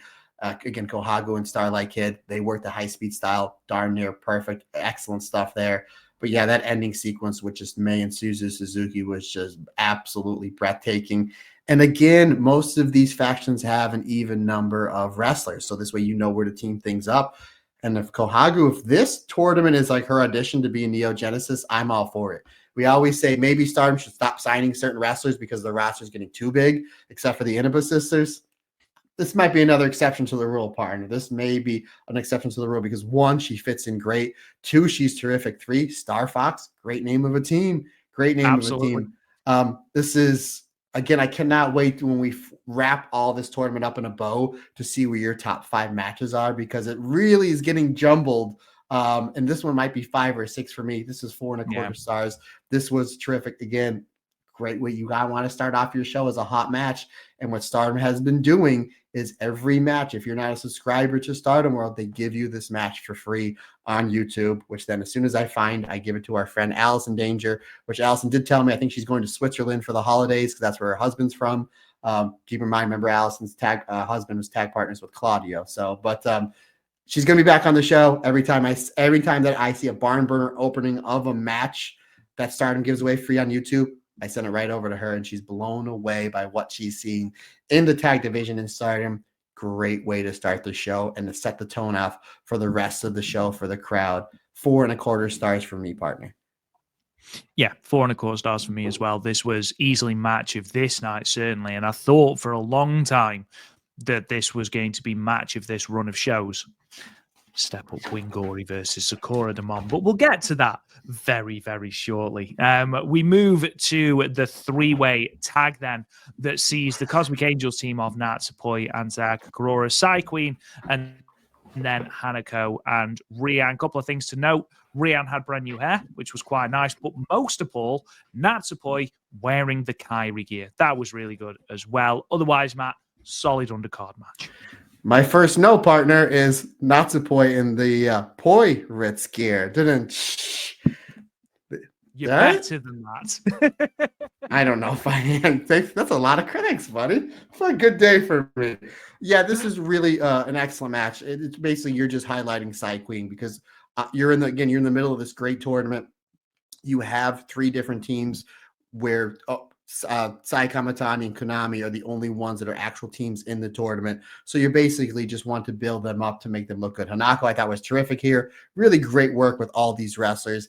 Going a shade under 9 minutes, so you basically only have a minute and change for each wrestler to kind of get in what you need to get in. You're following a super hot match. You have wrestlers on this in this match that are really over with the crowd, especially Natsupoi, especially Sai Kamatani. And we're teasing a lot of stuff with Sai Kamatani and Sayaka Kurora that may play into the main event at Dream Queendom. Again, we'll get into that in a minute. And I thought this was a solid match. I had it 3.5 stars. And the more I look at this graphic, the more I think that Konami is going to spray can me in the face, buddy. So it's a great render, isn't it? It's one of the best renders in Stardom, I must admit. I'm a big fan, even if I'm not a fan of the bloody spray paint itself. Moving to a tag match that, as I mentioned before, was more like a 3-on-1 handicap match. I don't know what Yuna Mizumori had done to Maika in order to receive what can only be described as just unfairness. She was absolutely beaten pillar to post. At one point, Miyu Wamasaki had got her in a camel clutch. Azumi was asking her, how old are you? How old are you? Turns out she's 35, just so you know. And therefore, Azumi gave her some weird twisted version of the birthday beats, which is a kick for every year that she has been alive. Poor Yuna Mizumori. But Maika wanted absolutely nothing to do with Yuna for vast swathes of this match. Like at one point, just sitting in the crowd drinking. At one point, actually joining in with beating her up with O2 line. There was one point where I think it was Azumi had Yuna Mizumori in a crab, and both Miyu Wamasaki and Maika were pulling the ropes away from her, and it's like, come on, poor Yuna. They do briefly reconcile, and then that goes to hell by the end of the match. And obviously, Azumi's able to get the win. But again, in terms of an undercard match, this was very entertaining. You know what you're going to get from all 4 of them, but it was an entertaining undercurrent, if nothing else. Yeah, it was really fun. You got O2 line doing more O2 line work, which is good. The more they team, it's great for me and great for everybody because they're an absolutely terrific tag team. And this match really showed out Maika's personality. She was doing, if you've never seen Stardom before and just watch this match, you'd be like, okay, Maika's the big heel in this company. Because she was doing heelish stuff, but the way that she was doing it and just her character's already over, she was able to get a little more comedic character work in. And considering the fact of how great her year has been, and not just this year, but how great of a wrestler she's been over the last few years, and just the abuse she's put on her body. It was nice to see her more of a comedic style. And we see with her and Hanako doing a lot of the support beer stuff, coming out, cheering, clanging cans with the fans. So it's like, you're going to have a great match. She's a great wrestler. Again, one of the best wrestlers in this year in all of wrestling, in my opinion. And now we're working a little bit more on her personality stuff where she's connecting more with the crowd. So that's really cool. Yeah, poor Yuna. Yuna gets sympathy here, even though nobody got over as a heel because nobody's booing Micah and nobody's booing O2 line. At the end of the day, this match was fun. 3.5 stars for me, partner. Moving on to Tag League action, then we see the debut in the tournament of Hate Supreme. Obviously, Tekla still with the cast on, and of course, she's now using that as a weapon, both to drag it along the faces of her opponents, which I can only imagine is very, very painful. She's also using it to hit people with because, of course, it's solid. I don't know whether she is supposed to have something in it. I don't know if that's the case or if it's just the case that it's a solid cast. Therefore, it's probably going to hurt more. I don't know. But anyway, it's a new weapon for Tekla to use. To get the win, Team Classroom are the first team officially eliminated from the Tag League. And following this, Tekla goes to the microphone, sort of lays out her plan, says that her and Momo are going to run through the rest of the teams in this Tag League. They're going to keep hold of the Goddess of Stardom belts, and her most important one is to destroy Natsupoi. So we're clearly not done with that feud, obviously heading into historic crossover and the stuff that happened at Korakuen as well. A couple of things, obviously, I want to talk to you about, Matt, but the most important for me is, do you see this Tekla and Natsupoi feud lasting beyond historic crossover? And if you do you think it's got the legs to last further than historic crossover? Because I think historic crossover is the perfect end to this mini feud, especially with what we assume is going to be Natsupoi and Starlight Kid at Dream Queendom. I think this is this can be where we put it to bed with Clark Connors and Taiji obviously in the ring as well. Yeah, again, it's been a fun little feud. Their match for the Wonder of Stardom Championship, we talked about it. Went a little bit too long, a little too much interference.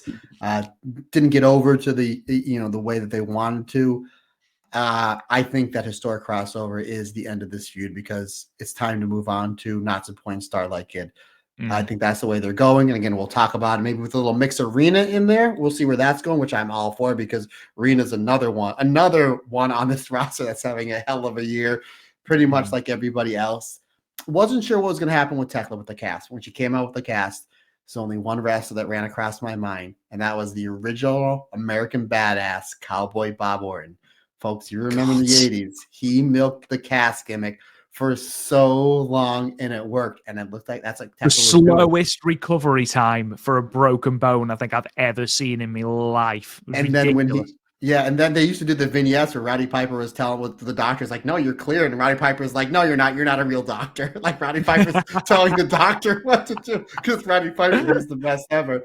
And then if you remember, and I'll get back to this match in a second. If you remember when Cowboy Bob Orton, they brought him back in when Randy Orton was doing his feud with the Undertaker, some 22 years later, he still had the cast. Poor guy, It's honestly just wasn't healing. It wasn't healing. But he is a heel. But that's where I liked how like Rena's working the cast in the beginning, just like doing wrist work, and Tekla's like, "Ow!" I'm trying to be sympathetic, and the crowd was like, "Oh, poor Tekla," and Tekla's like, "Ha ha, I got you!" Like boom, I'm like, "Oh, what a great heel! What a great heel! She's one of the best pure heels in all of Stardom. She works it so well." Obviously, like she's limited to what she can do in the ring, but she's working that character and that gimmick with the cast really well. And then when it's time for Momo to come in, Momo comes in and does what Momo does, and that just be awesome. So Momo is really, really the hammer in this team, and they're working it really well. And we'll talk about in the rest of these matches from these three shows. Hina, I thought was terrific here. But again, for me, Lady C is just like, yeah, I know we're losing just about every one of this match, but I am going in, and every second I'm in the ring, I'm taking advantage of Momo Watanabe and Lady C. That's a singles match I never know I wanted, that I want to see until I watch this match, because these two, for me, again, the heel work for Tekla was great. Hina's terrific in what she does. But the majority of the great work in this match was Momo and Lady C. Their stuff was terrific. Again, we know Momo hits hard. She doesn't mind getting hit hard, and Lady C really brought the chops, the lariats, those crazy running kicks that she does. I thought Lady C was the MVP in this match. And again, I would love to see a singles match somewhere down the line with Momo Watanabe and Lady C, because I think that would be excellent. This match for me, partner, was 3 3/4 stars. Yeah, though it was really, really good, and I completely agree with you. I think Lady C's closing stretch with Momo Watanabe was fantastic, really, really good. And yeah, you said about the crowd feeling sorry for Tekla. You saw Hina as well, sort of going, "Are you okay?" And then obviously she gets a cast to the face. So don't be so naive, Hina, is what we're saying. Maybe that's why she's not on the historic the New Blood show. Just too naive, too naive, too nice. Moving on then to Winggori versus Devil Princess. And this one surprised me, as I did assume that this is where Winggori were going to sort of take flight, if you will, for the wing pun, but begin to sort of get those wins together, because, again, they need to start putting victories together. And, of course, they lose here to a roll-up from Azusa Inaba that she calls the Bubba Killer 2, which is a great name. And then, of course, lost to Team Classroom, who were already eliminated from the tournament with a Gato clutch, another roll-up. So they're doing great work, but at the moment, not necessarily reaping the rewards of that good work. Rob, I'm just thinking at the top of my head, didn't Devil Princess, they defeated Winggori for the New Blood tag titles, right? Yes. Wow, so they're 2-0. Again, we think that Winggori is going to be and should be Goddess of Stardom champions sooner. I think they're the next ones, and they're going to put on great matches. That's an easy rematch you can run back where Devil Princess is like, we beat you twice. What a great V1, V2, somewhere in 2025 that would be. Yeah, this was a great match, but we're left scratching our heads. And maybe, Rob, because for the first time ever on this podcast, you did get the Cinderella winner right with Hanan. And for the first time, I got Julie right in 2022, but between me and you, we've been crushing everyone in the world got the 2022 winner of the 5-star. And they did a good job with Julia dropping her first 2 matches with Hazuki and Mirai, where everyone's like, "Oh my God, what's happening?" I'm like, "Yeah, this is how Rossi books." Again, maybe this is how they're booking Winggori, where they're going to lose a few and then come back and win. Again, you only need to finish in the top 3 to make the playoff. It's not how it was where you need to dominate a good majority amount and then have the top points and only one person goes onto the block. It's the top 3. So that's the one thing I'm hanging my hat on. But again, partner, maybe because me and you have done so well in predictions this year, where it's just like, you know what, Matt and Rob have Winggori going really far. They expended all their great picks in the other 2 tournaments. We're just going to make sure that O2 line, Winggori, it's going to be Moonlight Fantasy, Devil Princess. So they're going to be the I mean, I'm just looking at the remaining matches for Winggori, obviously post Korakuen, which we're going to get to in a moment. We have got, so obviously they had Sakura Demon on the 11th. They have got Star Fox on the 20th. They've then got Reckless Fantasy on the 24th. And then on the 1st, their last match of the tournament, Hate Supreme. Oh. Now, even if they don't win the tag league, do they get a win there? Stop potentially Hate Supreme getting through to the finals, and then use that to parlay their way into that championship match at Sumo Hall. It seems like if that's the final match for them before the semifinals on the 7th and the playoffs, it makes sense to mean something. And I feel like that match, it's been put there for a reason. I like the way you're booking again, because we're obviously building to Sumo Hall, but we need big matches on that show on the 3rd as well. And we don't have too much of the build.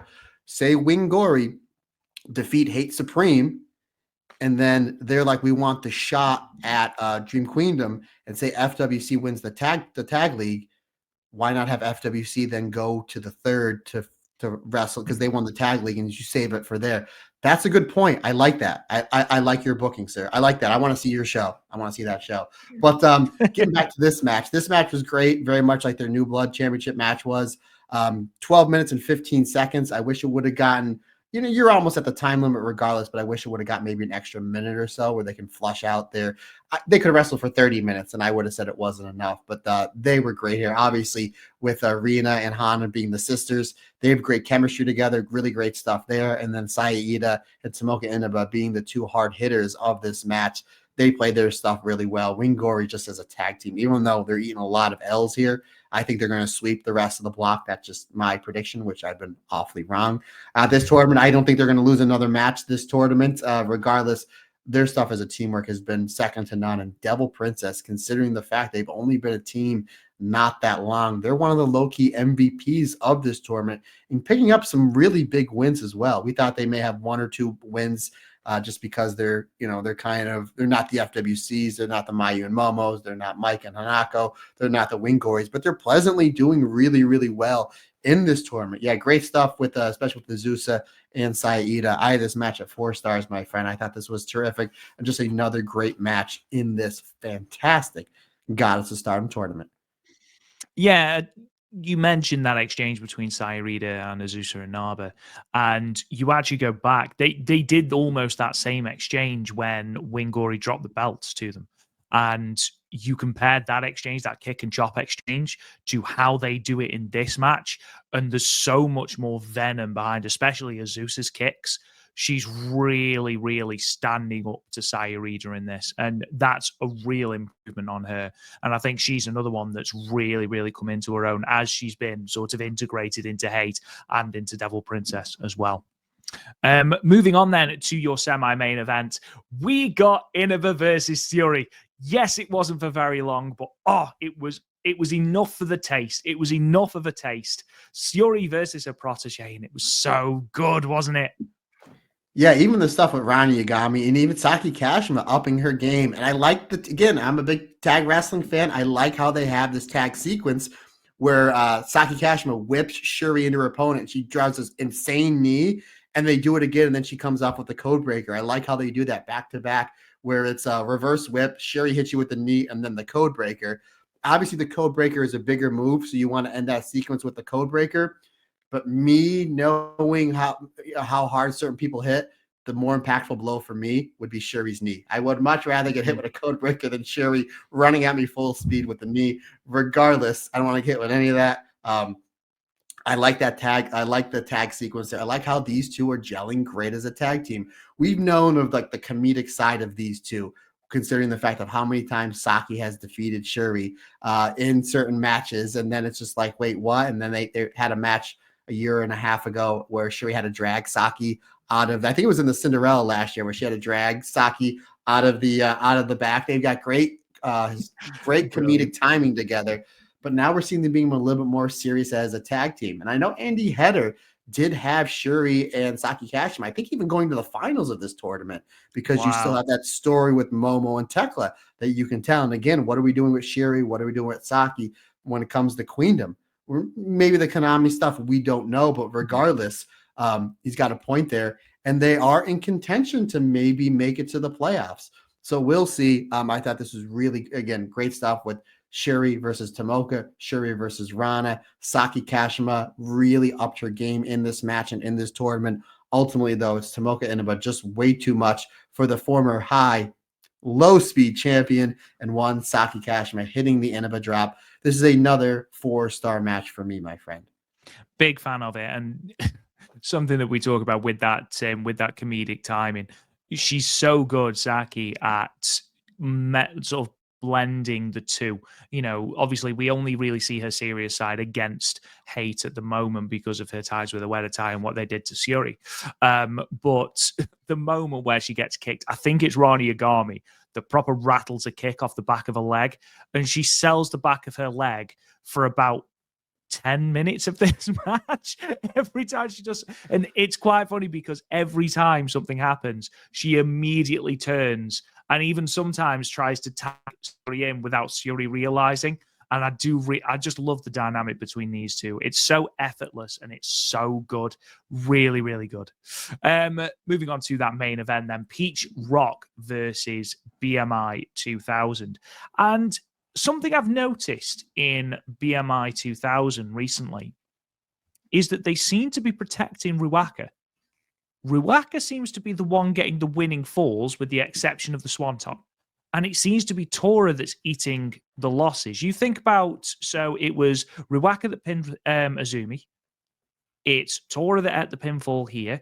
Ruaka got the pinfall in the last victory they had as well. I know that Tora obviously gets the victory against Psy Queen in Chiba. But it's interesting that they're putting Tora and Ruaka more on an even footing as opposed to Tora being the pin winner and Ruaka being the pin eater, as they have been before. I never didn't notice that, but that's interesting insight, my friend, because again, Tora's the leader of this faction. She's the only red belt champion in this faction. As quickly as it was, regardless, she has held the World of Stardom Championship. And yeah, you're building Ruaka up. You're making Ruaka look stronger. Again, with the new class of booking we've seen over the last 5 or 6 months, they've given everybody something to do. It's not just like, well, you're just in here just to have a match, but yeah, maybe that's what they're doing with Ruaka. I mean, look at the way she was built up in the Cinderella tournament, to the point where we're getting nervous that because she made it to the semifinals, she made it to the pay-per-view. So again, they did a great job building her up with all the cheating. And that's what they're, I didn't even look at that. Yeah, you're building Ruaka up. Again, considering the fact she's teaming with the leader of this faction and a former World of Stardom champion in Natsuko Tora.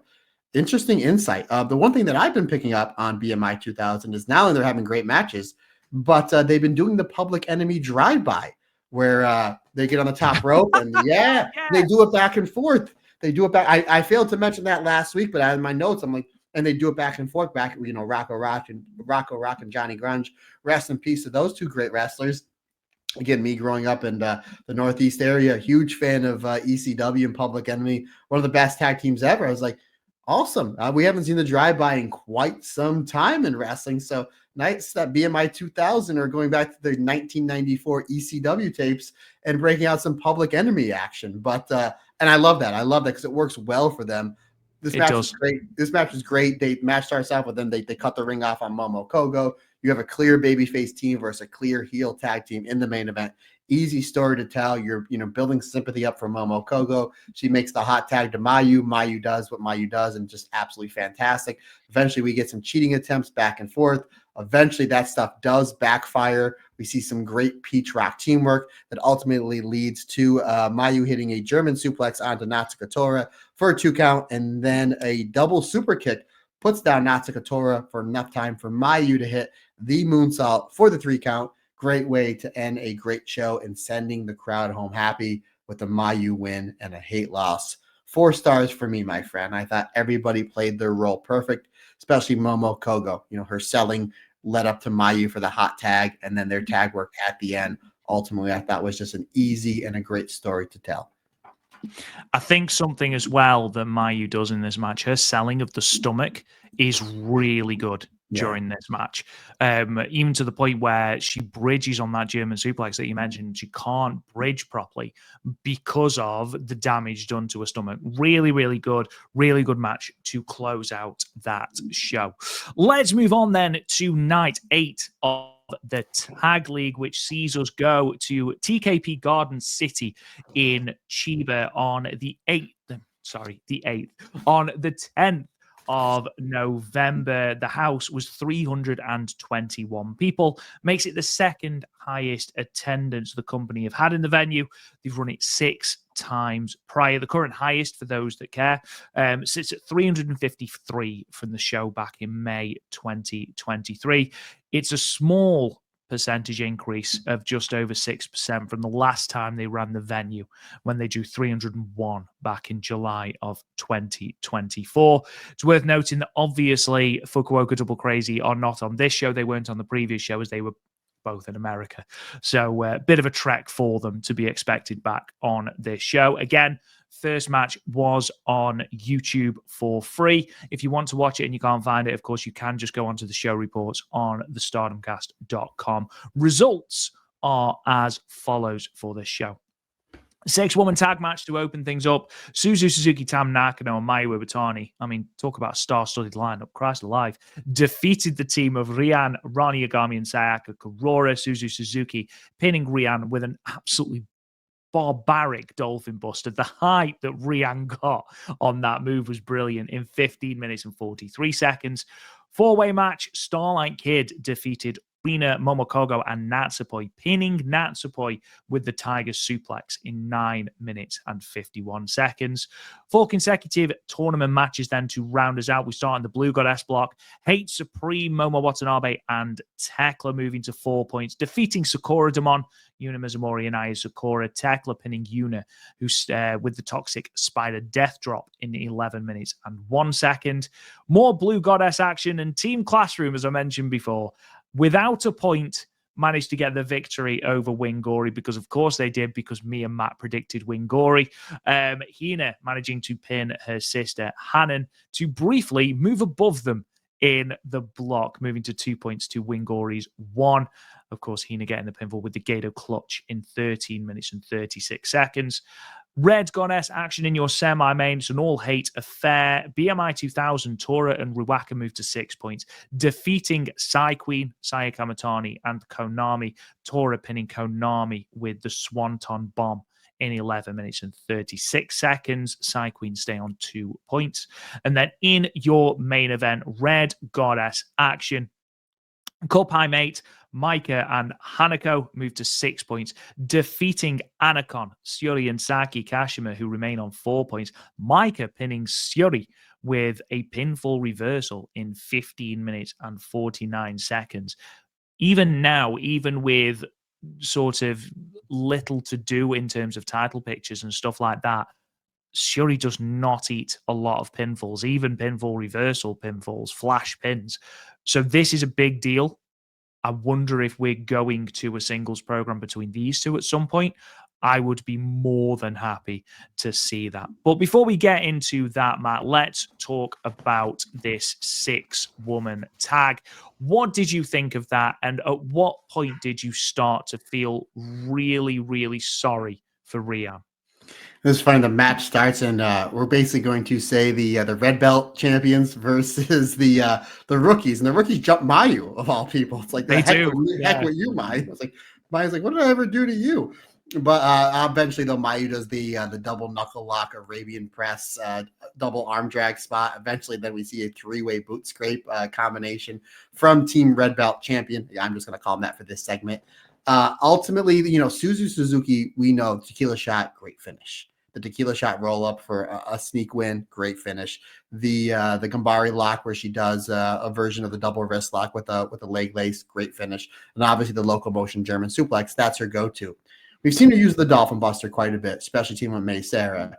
But if she's going to use it to that style of impact, we now have another finisher for Suzu Suzuki. Because she hit the Dolphin Buster, and I was like, yeah, we don't need the tequila shot. We don't need the violent screwdriver.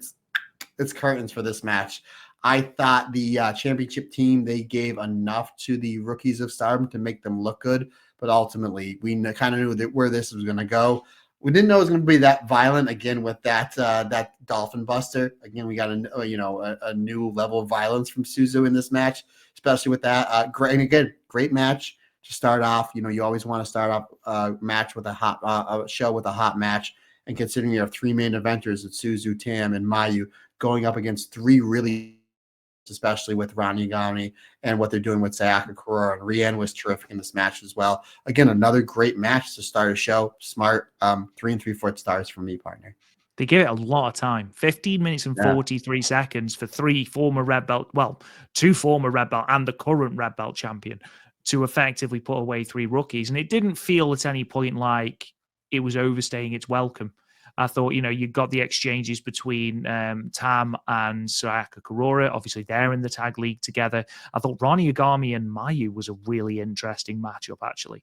And yeah, Suzu Suzuki just coming across like an absolute bruiser against poor little Rian, who, again, we're going to talk about Rihanna a little bit at Corrigan Hall. I think her progress recently, especially in the last couple of shows, really, really, really beginning to be able to hold her own. We saw it actually, and it's not something we mentioned from back in Tokyo New Pier Hall, the previous show, where she was expected to open up with the likes of Natsupoi and do that high-speed opening. And I thought she actually did pretty well with it, to be perfectly honest. So really good stuff for her there. Before we move on, we actually missed something very, very important. And it's my fault because I looked at the wrong part of my notes first. And that, of course, is the debut of the Stardom rookie who we were introduced to during this show. So she came out to actually open the show, and her name is Matoi. She's born in Chiba. Her ring name is yet to be confirmed. So even though her name is Matoi, we don't know if that's the ring name that she's going to be using. She came to the ring, announced that her debut match is actually going to be against Hanan at New Blood West 2. Now, from an article printed in Tokyo Sports, we learn a little bit more about her. She's 19 years old. She was born in June 2005, has a background in judo, which is obviously going to meld very, very well with Hanan in that debut match. 155 centimeters tall, which is just under 5'1", and is 56.5 kilograms as well. It was also announced that even though she's making her full in-ring debut at New Blood West 2, she would be going to Korakuen Hall the following night on the 11th in order to take part in an exhibition sparring exercise against a mystery opponent. So that's something that we're going to be looking at later on. I know that Hanan came out and they had quite a nice exchange where Hannah's like, I've never wrestled anyone that's going to be debuting before. And she looked genuinely really, really happy that this was happening, which I thought was really, really sweet.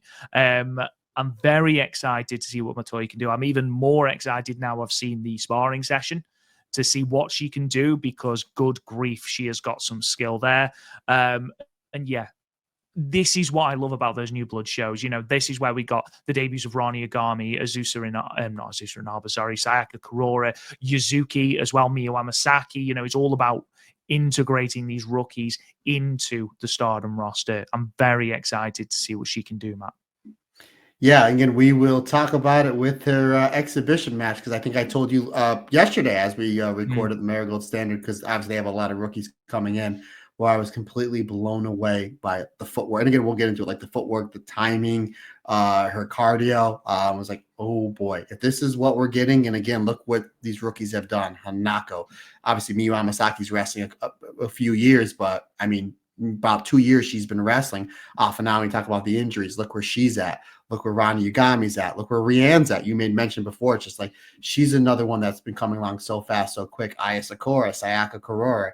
I have a good feeling in about a year's time we're going to be talking about this rookie the way that we're talking about these other ones that are just, you know, past their rookie year. And then as far as on the Marigold side, Victoria Yuzuki's like almost a main eventer in Marigold, and she's only been wrestling about a year. She's terrific because of the people you're training with, because of the people that you're rubbing elbows with, because of the people that you're learning from. And I think that she's going to do quite well. And I'm really, really looking forward to what she does in Stardom the rest of this year and beginning of 2025. Good sir. Yeah, I reckon she might do all right. Let's move back on to some in-ring action then. We had the four-way Poi, Kid, Momokogo, and Rina. And obviously the big thing to come out of this is that Starlight Kid pinned Natsupoi with the Tiger Suplex, which I really love the way that Starlight Kid got Rina out of the pin. I genuinely do believe that those running knees to the back are one of the best and most impactful moves in Stardom. I know it's a really basic move, but she does it so well. And because she's so quick, it comes out of nowhere. So she knocks Rina off the pin, hits Natsupoi with the Tiger Suplex to obviously get the win, takes to the mic. It looks like that is where we are going. She does say that my goal has never changed. I won that white belt. We stop short of an official challenge. We stop short of a date. It looks momentarily like Rina wants to get in on the action as well. I do have a theory when it comes to Rina, and it's something that we're going to be talking about when we get to Korakuen. But what are your thoughts, Matt, if we were to have Rina not necessarily inserted into a title match, certainly not for Sumo Hall, I don't think. I mean, it would be a great statement of intent and a great sort of show of trust in Rina, but I don't think she's quite ready for that. What do you think about her sort of insertion into this picture? We've been talking about ever since, even before she dropped the Future Stardom Championship, because we thought she should have dropped it a month or two prior to it happen. Not that she wasn't worthy of it, it's but she just moved past it. So kind of like, where is she going to fit in on this stacked Stardom roster? Because as you mentioned a week or two ago, she's conquered the Future Stardom division. And then we're like, hey, she's going to team up with Azusa. She's going to have great matches, put her in some singles programs. She's going to have great matches. And then after I saw that little kind of bump into Natsupoi and Starlight Kid after their post-match banter and how she was able to hang with two main eventers and Natsupoi and Starlight Kid, not only hang, but like basically say, I'm right here with you. I'm right here with you. I think her role right now is to be inserted into like number one contenders matches. Because again, we're talking about in Cork and Hall, Sai Kamatani gets the title shot because of the pin on Tam, so that makes sense. So you want to build up Starlight Kid just to maybe a little bit more. Again, she pinned Natsupoi here, and she pinned her with the Star Suplex, the Tiger Suplex. The way she rolls into it is terrific. And we've seen Starlight Kid, her offense, what she has with the Black Tiger pile driver, the moonsault, the Black Tiger leg crusher submission, the way she gets into the Tiger Suplex and the way she uses it, she needs to be using that a little bit more for finishes. And it finished off Natsupoi, your current Wonder of Stardom champion, in this match. And now we're getting teased there that this is maybe where we're going for Sumo Hall. Where Rena needs to be is she needs to say, not just yet. I want a singles match with Starlight Kid, maybe at a Cork and Hall show coming up sometime soon. Make that a number one contenders match. Make Corkin feel special. Make the white belt look even bigger than it already is just by putting a number one contenders match in a show, again, maybe like Cork and Hall. And this will be a great spotlight for Rena. It's going to build Starlight Kid up even more going to Sumo Hall. Again, if that's the way they go, which I think that they should. And it's just going to just give Rena a bigger spotlight. So I think that's where Rena's at now. She's going to be in like these contenders matches. And like, it's a great spot for her. You know, her being only into her teens to eventually maybe compete. And who knows, say this is the match we go. Say Starlight Kid defeats Rena. Starlight Kid is the number one contender. You give Rena a big win at Sumo Hall in either a singles match or a multi-person match. Say Natsupoi successfully retains the Starlight Kid. Why not have Rena come out and say, hey, maybe she beats somebody in Cosmic Angels. Say, hey, I just beat one of your faction mates. I want a title shot, and I want it in 4 days' time on the 3rd. And then you can you have a shoehorn match there where you have Natsupoi versus Rena for the Wonder of Stardom Championship in the beginning, literally the beginning of 2025. I think that'd be a great way to go. But I like what they're doing with Rena. They're inserting her in the top program, one of these top program with these top two stars. Obviously, Poi was good. Starlight Kid was terrific. Rena really upped her game here. Let's not take anything away from Metal Momo Kogo, because she played her role here well. And Momo Kogo is somebody I wouldn't mind seeing being inserted into those number one contender Wonder of Stardom Championship matches next year as well, because she was terrific here. All four of these wrestlers played their role really well. Great finish that left us with a lot of great questions that hopefully we just kind of answer there for you. 4 stars for me. I thought this was a terrific match. Moving on then to tournament action, Hate Supreme versus Sakura Demon. And, we mentioned it before, Matt, that Sakura Demon very, very quickly becoming the highlight, or at least one of the highlights of this fantastic tournament. And that carried on here, didn't it? Yeah, excellent stuff, especially with Yuna Mizumori versus Momo Watanabe. I thought their exchanges, hard hitting, we knew it was going to be the explosiveness. Aya Sakura, her stuff was great. And Tekla just playing that heel role. Again, very much using the cast, using that to her advantage, slowing things down. Anytime that the babyface underdog team of Yuna and Aya Sakura would get an advantage, there was Tekla to stop it with an illegal object. It's very much like, where do you go with that? If you're the referee, where do you go with that? Because it's just like, well, a forearm is legal, a chop is legal. She just happens to have a medically approved cast from a doctor. Again, maybe the same doctor that looked at Cowboy Bob Orton some 40 years ago. That I don't know. That remains to be seen. Maybe I would love to see them bring Cowboy Bob Orton in. I think that would be hilarious. But one of my favorite wrestlers from the 80s, favorite heels back in the day. But I loved how Aya uses the head kick to we've been seeing this quite a bit with it too. Aya does the head kick, and then Yuna does her roll up. Is her roll called the Tropicana, Rob? Is that? Yeah. I know she has a move. Okay, I did have that right, because Yuna has all these tropical names for her moves, which are really good. Yeah, I know. But I really like that, because a lot of people bid on the finish, and I was like, can you imagine if they're obviously not going to win the tag league, but if you can beat the tag champs, wouldn't say no to them running this back in a month or two for the goddess belts, because what Yuna and I is doing in this tournament is just shocking in the best way possible. Like, we knew this would be a good team together, but it's like, they, other than maybe Saori and FWC, they're probably running away with the MVP. Like overall, like it's amazing and it's great to see because Stardom is giving opportunity to wrestlers that are kind of in the middle of the card and they're absolutely knocking out of the park. Ultimately, though, it's just a little bit too much double teaming and a little too much Cowboy Bob Orton from Tekla that leads to the Dalmando death drop, the double underhook and DDT for the 3 count. I had this at 3 3/4 stars, good sir.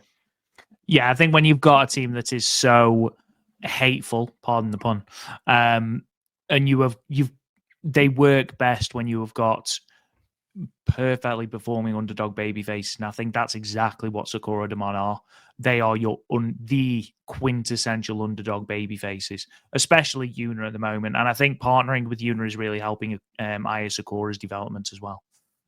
Moving on then to Winggori and Team Classroom. And I thought at this point when I was watching this match and when I saw Hina win with the Gato clutch, I was like, are Stardom trolling us at this point? Do they know that we have decided that Winggori are going to win the tournament? And now they're 1 point having lost to a team that's already eliminated with no prospects of winning the tournament or the belts. Stardom, why must you do the things that you do? Now, don't get me wrong, this was a great match, and obviously Winggori would then go on to have what is widely, at the moment at least, described as match of the tournament against Sakura Demon on the following night. I thought this was a really good match. Again, Lady C and Saya Ida. Lady C and Saya Ida, we know what we're going to get with these two. We're going to get chops. So why make the people wait, Matt? Why make the people wait? Why not just launch straight into it? And I don't know if you saw Lady C's post on, I believe it was Twitter, the state of her chest. Saya Ida I haven't seen, but I imagine it's something very similar because Lady C has some heavy, heavy hands. But that's all I wanted. Give me the judo stuff and, the intricacies from Hina and Han, and that's fine. All I want from Saya Ida and Lady C is to chop each other silly for 10 minutes. That's all I want, and I'm happy, Matt. I'm looking at this render, and obviously we're a little upset because Winggori, our pre-pick favorites, not doing too well. That's fine, tournament. It's not over yet. However, Rob, yet. Look at this render. Tan advantage, Saya Ida. Tan advantage, Winggori. That should count for something, my friend. That should count for something. No, this match was great. And you mentioned the chops. Not only when the ADC posted on Twitter, it was like right after their exchange. It was like after they tagged out, like the blisters were automatic.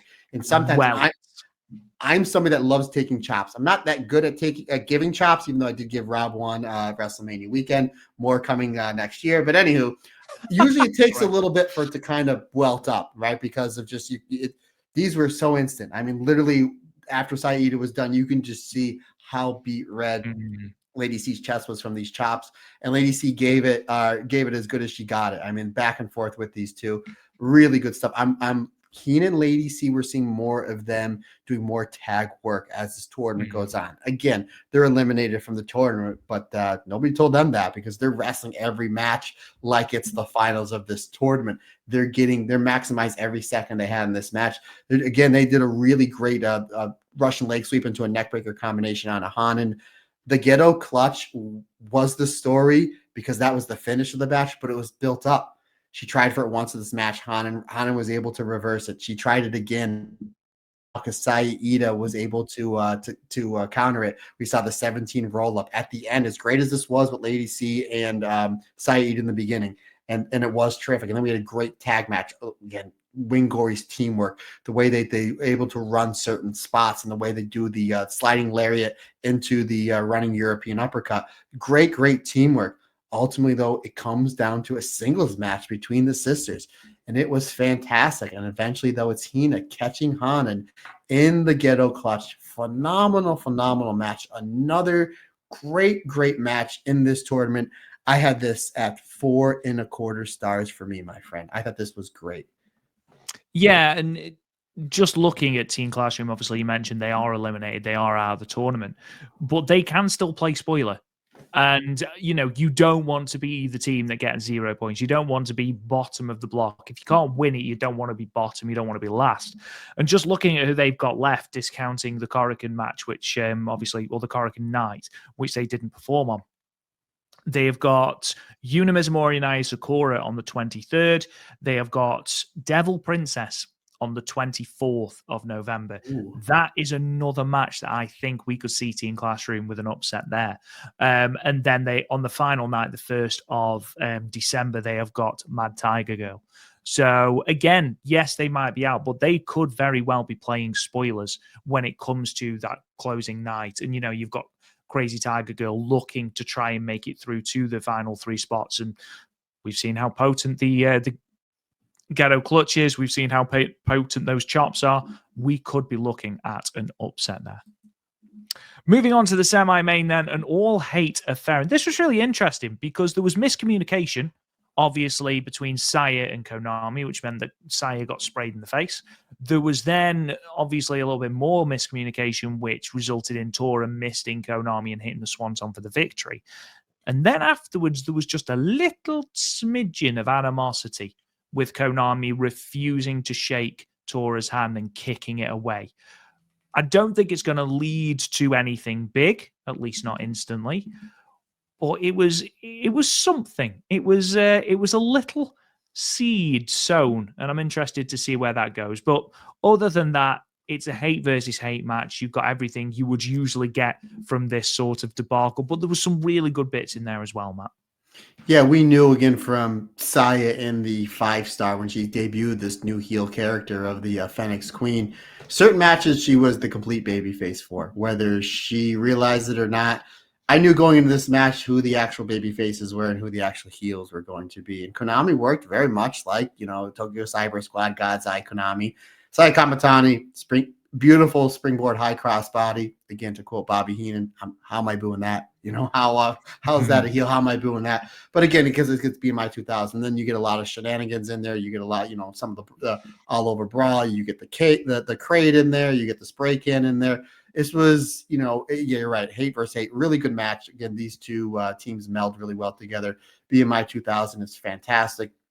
Konami and Saya Kamatani, who really never teamed before, they're doing great stuff in this tournament and in this match. Obviously, Saya Kamatani, in my opinion, is the biggest star in this match and was the MVP of this match because she's Saya Kamatani. But ultimately, though, it is the I like how BMI 2000 are using a double choke slam to start building towards their finish. And I really like that because that's a big emphatic bump. But ultimately, though, it was Natsuko Tora putting Konami away with the Swanton Bomb after the mist and the DVD. 3 3/4 stars for me, my friend. And then moving on to the main event of the Chiba show, Anacon and High Cup Mate, or Cup High Mate. I keep calling them High Cup Mate. It's Cup High Mate. Shiori and Micah. It's a match I want to see. I want another singles match. Admittedly, we were robbed of it. They teased us with that for Micah's red belt, and we were robbed of it by that scoundrel Saya Kamatani. But they did so much good work here.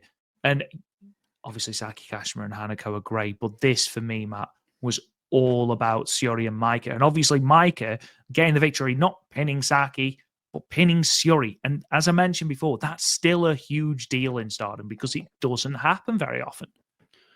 Rob, I absolutely love this match for a lot of reasons. I rated this actually. I was just looking at my rating and I was like, I have this match really, really high. I don't know if it's just because I just came off Catch Camp, literally, and then I came home and watched this show.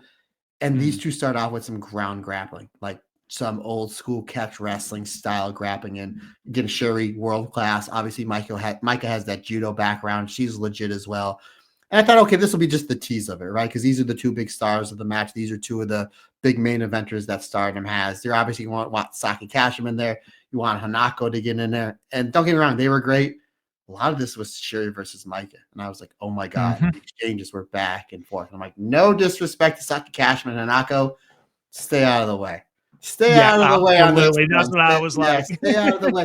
And again, Mike and Hanako, when they do that suplex backbreaker spot, and they do it on Sherry, I was like, oh my! I don't know if it's a combination of just the intensity they hit it with and Shuri selling it, but I was like, that one was bad, like in the best way. Like obviously it was safe, but it looked like it hurt. Shuri, and again, it's Shuri, the biggest badass in this company, sold it really well. Again, Hanako and Mike as a tag team, they're terrific. Saki Kashima and Shuri, I made mention before how they're gelling better than they ever have before as a tag team and doing great stuff. And we'll talk about their Corkin match with Peach Rock, which I absolutely loved. But one of the main reasons why I rated this match as high as I did, I'll tell you right now, 4.5 stars, is because we got a mini, not even a mini. This was almost a match with Mike and Shuri. Mike is the best she's ever been. And again, in my opinion, we got a month and a half left of this year. It's her, Osprey, and Mayu for my wrestler of the year, subjective. Shuri's terrific. We've yet to see her. It seems like over the last 2 years, ever since she dropped that World of Stardom Championship back at the end of 2022 and that musty match with Julia, that anytime she's primed to give a great match, she does. But it's like we still never have anything major with her. The Mayu match at the beginning of this year, what she's done in the 5-star last year and this year has all been great. And it's just like you almost forget and take for granted how great she is because we have the Mayus and Tam's the champion now. Micah had a great run with the belt. And look what we're doing. Saya Kamatani and Soriano is doing great stuff. And Natsupoi is the white belt champion. And let's belt up Hazuki. Like there's all that great stuff going on. They're like, oh yeah, Shuri's one of the best wrestlers like in the world, period, regardless of gender or company. And that's what was on display here. That's what was on display here. And the fact they had this great finish with Micah just outlasting Shuri just for 3 seconds. It only takes 3 seconds, folks. I thought this was great. As far as an actual like pure tag match goes, there was better in the tournament, but I rated as high as it did is because we basically got a Micah versus Shuri singles match in the tag league. And again, if we're not doing anything for Queendom with these two, why not? Why the hell Why not? Or again, we need a match for the 3rd of January. Why the hell not? Or why don't you do it both? Why the hell not? Again, absolutely. Yeah. What the hell, right? And run it again at Wrestle Dynasty. Why the hell And then the not? next week at Corkin. And then you've got a show at Shinkiba. Why the hell not? And then you're you're probably coming over to America for Vegas WrestleMania weekend. Why the hell not? Why the hell not?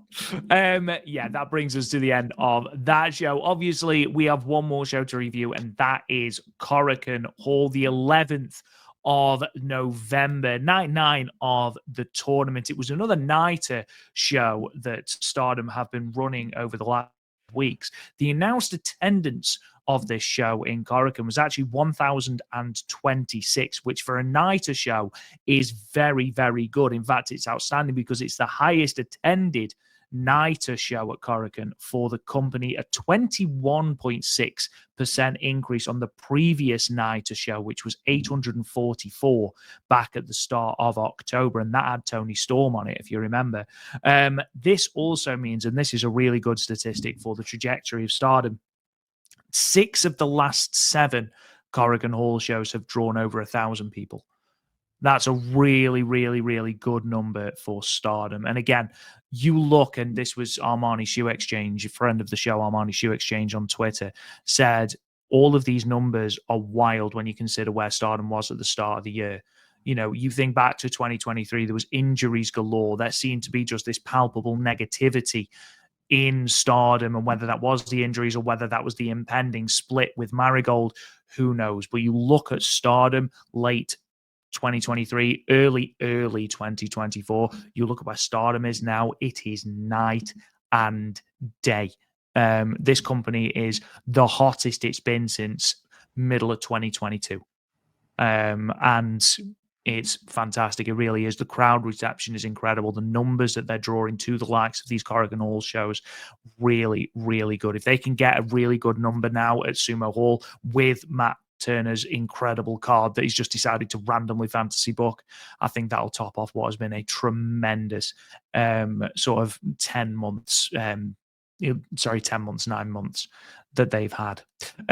Let's go through the results of this card then. So we started with Red Goddess action in the Goddess of Stardom Tag League. Sai Queen defeating Tokameki Purin a la mode, or T-Palm, as I like to call them. Sai Kamatani pinning Tam Nakano with the spinning Star Crusher in 12 minutes and 41 seconds. Obviously, we'll talk about what that means later on.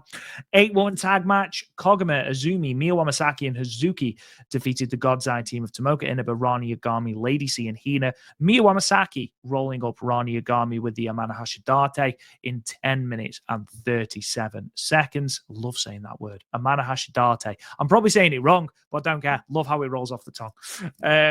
Blue God action next. Mad Tiger Girl, Starlight Kid, and Suzu Suzuki moved to 5 points, defeating Reckless Fantasy, bringing to an end their unbeaten streak. Justice for Reckless Fantasy. Wax Tsukiyama and Rian. Starlight Kid submitting Wax Tsukiyama, actually, with the Black Tiger leg killer in exactly 10 minutes. Blue Goddess match. Devil Princess, Rina, and Azusa Inaba moved to 6 points, defeating Star Fox, Meisera, and Kohaku, who stay on 5 points. Rina pinning Meisera with the Pink Devil in 12 minutes and 39 seconds. Red Goddess action. Anacon, Shiori, and Saki Kashima moved to 6 points, defeating Peach Rock, Mai Iwatani, and Momokogo, who remain on 4. Saki Kashima pinning Momokogo with a brand new finisher, a double arm knee buster in 8 minutes and 55 seconds. Blue Goddess action, and finally, bloody finally, Winggori get a victory. Hanan and Sayurida moved to 3 points, defeating Sakura, Damon, Yuna Mizumori, and Sakura, who stay on 2 points. Hanan pinning Aya with the backdrop hold in 12 minutes and 23 seconds. Spoiler, really, really good match.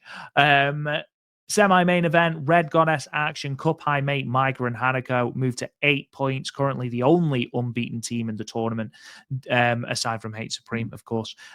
Defeated BMI 2000, Natsuka, and Ruaka, who stay on 6 points. Micah pinning Tora with the Michinoku Driver 2 in 14 minutes and 29 seconds.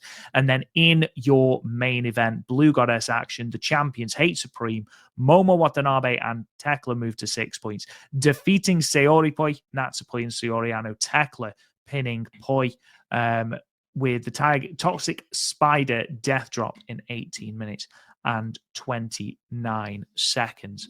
Now, Matt, before we get into all of this, before we get into tournament action, we did, of course, have Matoi, who did have her sparring session, her open sparring session to open the show, with her partner revealed to be, of all people, Milano Collection AT, which was a nice surprise in Corrigan Hall. And were you, well, I don't know why I'm asking were you, because I know you were. How excited are you to see what she can do at New Blood West 2 and, of course, later on as well? First of all, it was great seeing Milano Collection AT. I believe he retired from wrestling because of an eye injury, and we've seen him do commentary for New Japan and I think Stardom. And I know he was the trainer in the Stardom Dojo. I guess he still is. That would be my guess. Like I know in 2021. I know he does bits. I know he was a guest trainer for a while. I don't know whether he is the official trainer. I think he's got a lot to do with the Stardom Dojo. Whether he is the official trainer, I'm not 100% sure. Yeah, I mean, you can tell this is why these wrestlers are advancing as fast as they are, is because of him. And then you're in there with the Mayus, and I think Hazuki's one of the trainers there as well. So right from the get, I was like, oh, great, Milan. And then he did this, was it a 3-minute exhibition, Rob? Yeah. He did this whole entire thing with the mask on. And I did wrestle during COVID, where I was wrestling in Delaware, and before the show started, they were like, you need to wear your mask the entire match or else the show will get shut down. Let me tell you how difficult that is. And I was in a tag match, so I was able to tag out to Andy to try to get a breath when I could. This was 3 minutes of nonstop action. And not only was Milano wrestling with the mask and he didn't get blown up, but the new rookie, obviously she wasn't wrestling with the mask, but she was back and forth nonstop, didn't take a breath. And then she cut a promo and wasn't even breathing heavy. And I was like, okay, clearly her cardio for a rookie is next level. I knew she was good from the moment the bell rang. And when she went to go do the finger lace, her footing was absolutely perfect. Everything she did, the timing, where she needed to be, she didn't run into the ropes. Obviously, Milano was guiding where she needed to be. But for an exhibition match, this was absolutely terrific. And did you notice, we just talked about who we think some of the trainers are. My guess is Shuri's one of the trainers because she was the referee in this match. So they wouldn't have brought her in if she didn't have anything to do with her training, which, again, you're learning from Shuri. Not a bad thing, folks. Not a bad thing at all. I'm super excited because the way that Joshi, especially Stardom, does with their rookies, where they're at in 6, 8, 9, 10, 11, 12 months is years. Again, Rana Yugami, I know friends of mine just started watching Stardom. They think she's wrestling 4 or 5 years. Same thing with Hanako. I'm like, a little over a year. Just as goes to show you how great the Stardom training system is. And then once she does, well, again, she's debuting at Hanan. After that, she's going to be in matches with Hanan, Saida, Hazuki, Azumi, Soriano, so on and so forth. So I was completely blown away by what I've seen here, and I'm super excited for her to join in what is, in my opinion, the best roster in all of wrestling. So great stuff. And it's great to see Milano Collection AT. I did a whole bunch of shows with him back in the early 2000s in Chikara. Obviously hit language barrier, but it was always very, very nice and very respectful. Yeah, obviously, big fan of Milano Collection AT. I doubt there are very, very many people that aren't, but yeah, very excited. And I know that she did bring up May Sarah as well as an opponent as well. And obviously, we've seen on a regular basis just how damn good May Sarah is. So looking forward to that potential matchup as well. She's okay. Yeah, she could be quicker, let's be honest. I feel like she's phoning it in. And she's a little bit too tall. Yeah, she really is. Especially when standing next to me. Like, there was no need to be out talling me. That's just not on. That's just not on. I still stand by the fact you should have had a stool. Like, can I get a stool for this picture? Imagine. It's just my neck down. Can you remember? I'm really sorry if you are listening to this podcast. Can you remember? I think he was Starlight Kid, and there was a bloke, and he must have been 6'5", 6'6". He was a big guy. He went up and stood next to Starlight Kid for his photo op. And Starlight Kid just went. She sold it. Proper sold how big it was. It was proper funny. Hello, if you are a listener. Yeah, moving on then to obviously the opening match of this show, which was Tokameki Purin a la mode T-Palm versus Psy Queen. Yes, the match was good. We're going to talk about the challenge afterwards. So Saya Kamatani pins Tam and then goes off on one about how everything that's gone wrong can be traced back to Tam. The injury that Saya sustained opening night of the 2023 5-Star Grand Prix. It's absolutely Tam's fault, certainly Tam's fault that she climbed up the rigging and then dived off it. That was 100% Tam's fault, but Saya blames Tam for that injury, derailed her push in Saya's eyes anyway, and Saya wants to basically teach her a lesson, basically want to correct the wrongs that she perceives have been going on in her life. Tam says, fine, do you know what? 29th of December, Sumo Hall, let's do it. Saya Kamatani, being the heel, of course doesn't accept it. Instead, sprays her in the face with the spray paint. It looks like that's where we're going. Obviously, we know we have got a lot of history between Tam and Saya, dating all the way back to when they used to dance together during Saya's rookie year, all the way through to the white belt and now onto the red belt as well. It's not quite the generational thing that we were talking about with Micah a few months ago, but even so, there is a lot of history there. And I think bringing in that injury and sort of making that sort of the catalyst for this heel turn and this Phoenix Queen character is a really smart move, because it was a devastating injury. We knew that Saya Kamatani was penciled in to win the 5-Star Grand Prix. Of course, that had to change. She would have been in the main event of Dream Queendom. She wasn't. Things happen, unfortunately. And yeah, it's a good story wrinkle, and I think it's the right main event for Sumo Hall. And for what we were led to believe from certain people that used to work in Stardom, no longer work in Stardom, I'm not going to mention any names because that's not what we do, is that was again, things change, but going into the summer and going into that tournament, the main event, you mentioned Saya was, that's not, that was reported by the Observer. And I think what I'm about to say was reported by the Observer as well. It was. But it was reported by the Observer. But it was supposed to be Saya Kamatani versus Tam Nakano for the World of Stardom Championship at last year's Dream Queendom. Obviously, Saya gets hurt, Tam gets hurt. So maybe this is where they wanted to go all along. A lot of people why did they go to Tora and then to Tam and then Tam to defeat Micah? Maybe this is the way they wanted to go to it. Tam is on the run of her life. Saya Kamatani doing great heel work. we made mention before that they're selling tickets like crazy. They said within Mhm. 24 hours of this match being the unofficial main event, they sold a lot of tickets from Monday into Tuesday. I think they said all the sumo box seats are sold out with one match kind of announced. So Yeah, that's not the way official. yeah, not official. I mean, this is the way they're going It's to go. official, but it's not been announced. There's no match. I basically say it's not official until we get a match graphic. There's Or no we have, match graphic. or we have a fancy press conference, which usually they go one and the other. So yeah, we usually get the two first. So now you mentioned the history, not only the great history with these two, what the great history of these two in Sumo Hall. If you remember, Dream Queendom 1 semi-main event, Sai Kamatani defeating Tam Nakano to win the Wonder of Stardom Championship.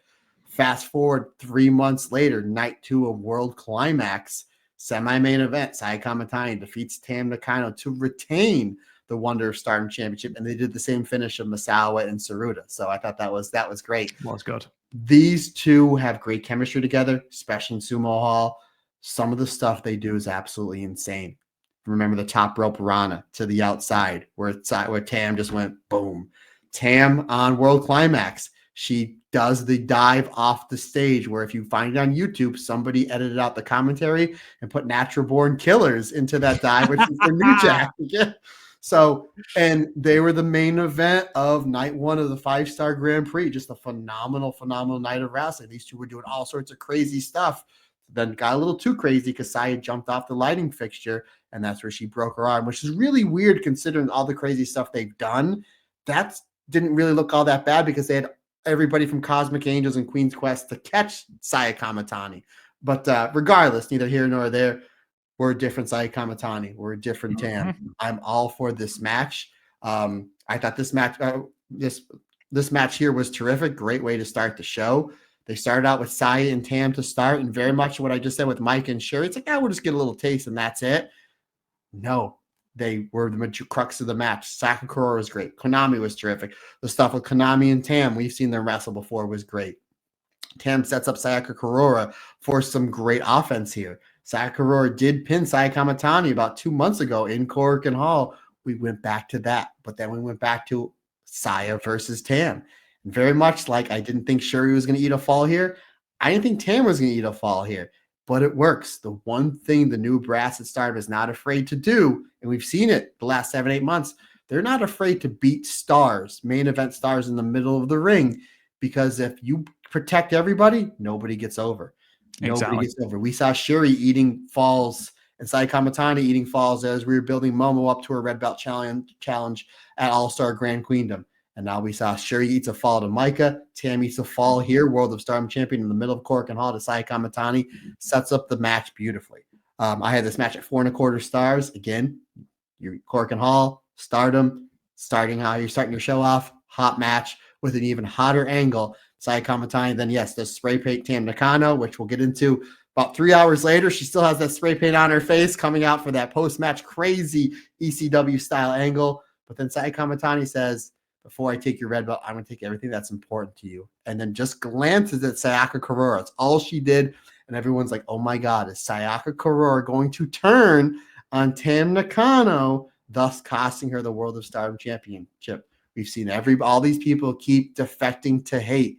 Is what going to get the red belt back over to hate and the Phoenix Queen? I don't know. It's another story for another day, but it's very, very interesting because we see that Sayaka Kurora is trying to pull the evil out of Saya Kamatani, where Saya Kamatani is trying to put the evil in Sayaka Kurora. It's an interesting story, but at the end of the road, we have what is going to be a crazy great match with Tam and Saya Kamatani. I am all for it.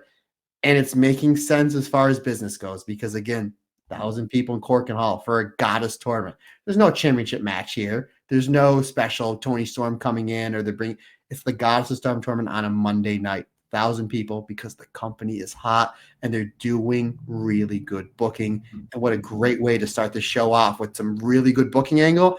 And then we wrap it up at the end with a really good booking angle, buddy. Yeah, 4.25 stars for me. This was great. We see the return of FWC in a 8-woman tag.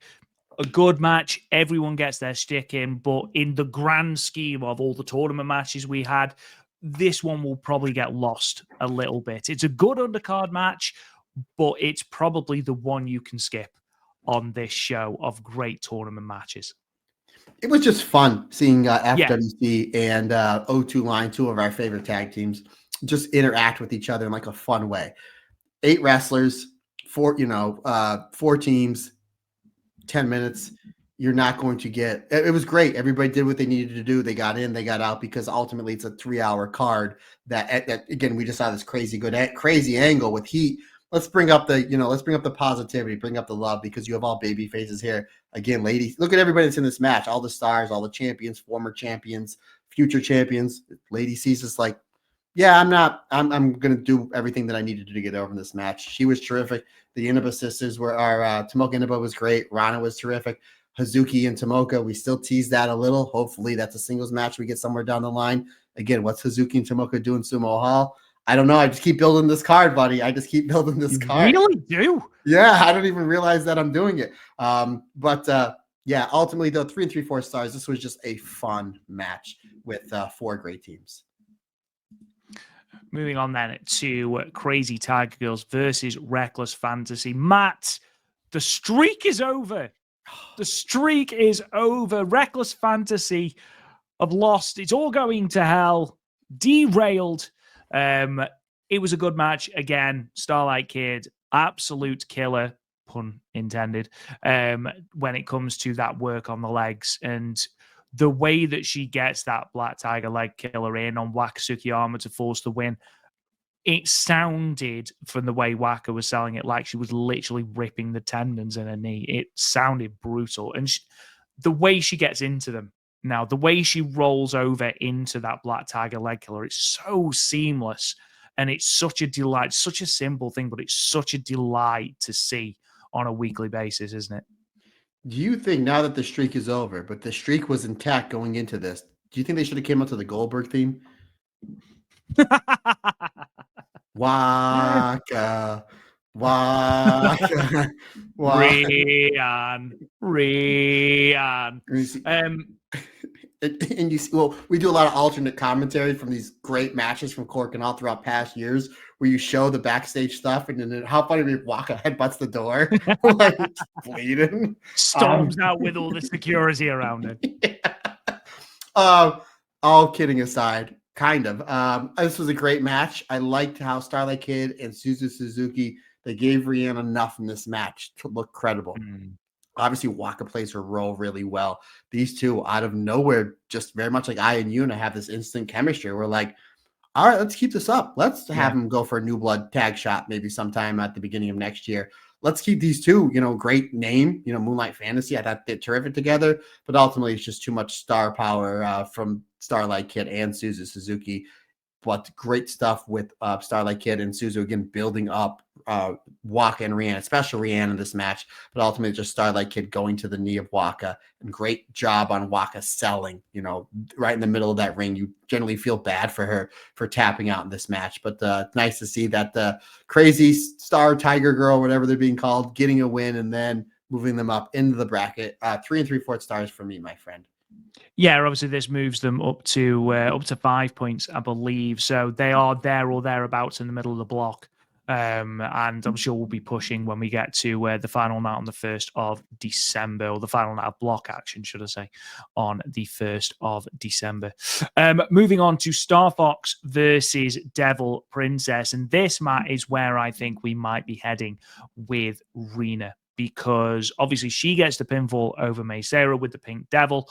We haven't seen Rena challenge for the high-speed title since July 2022, when it was at Midsummer Champions in Nagoya, I believe, when she took on Azumi.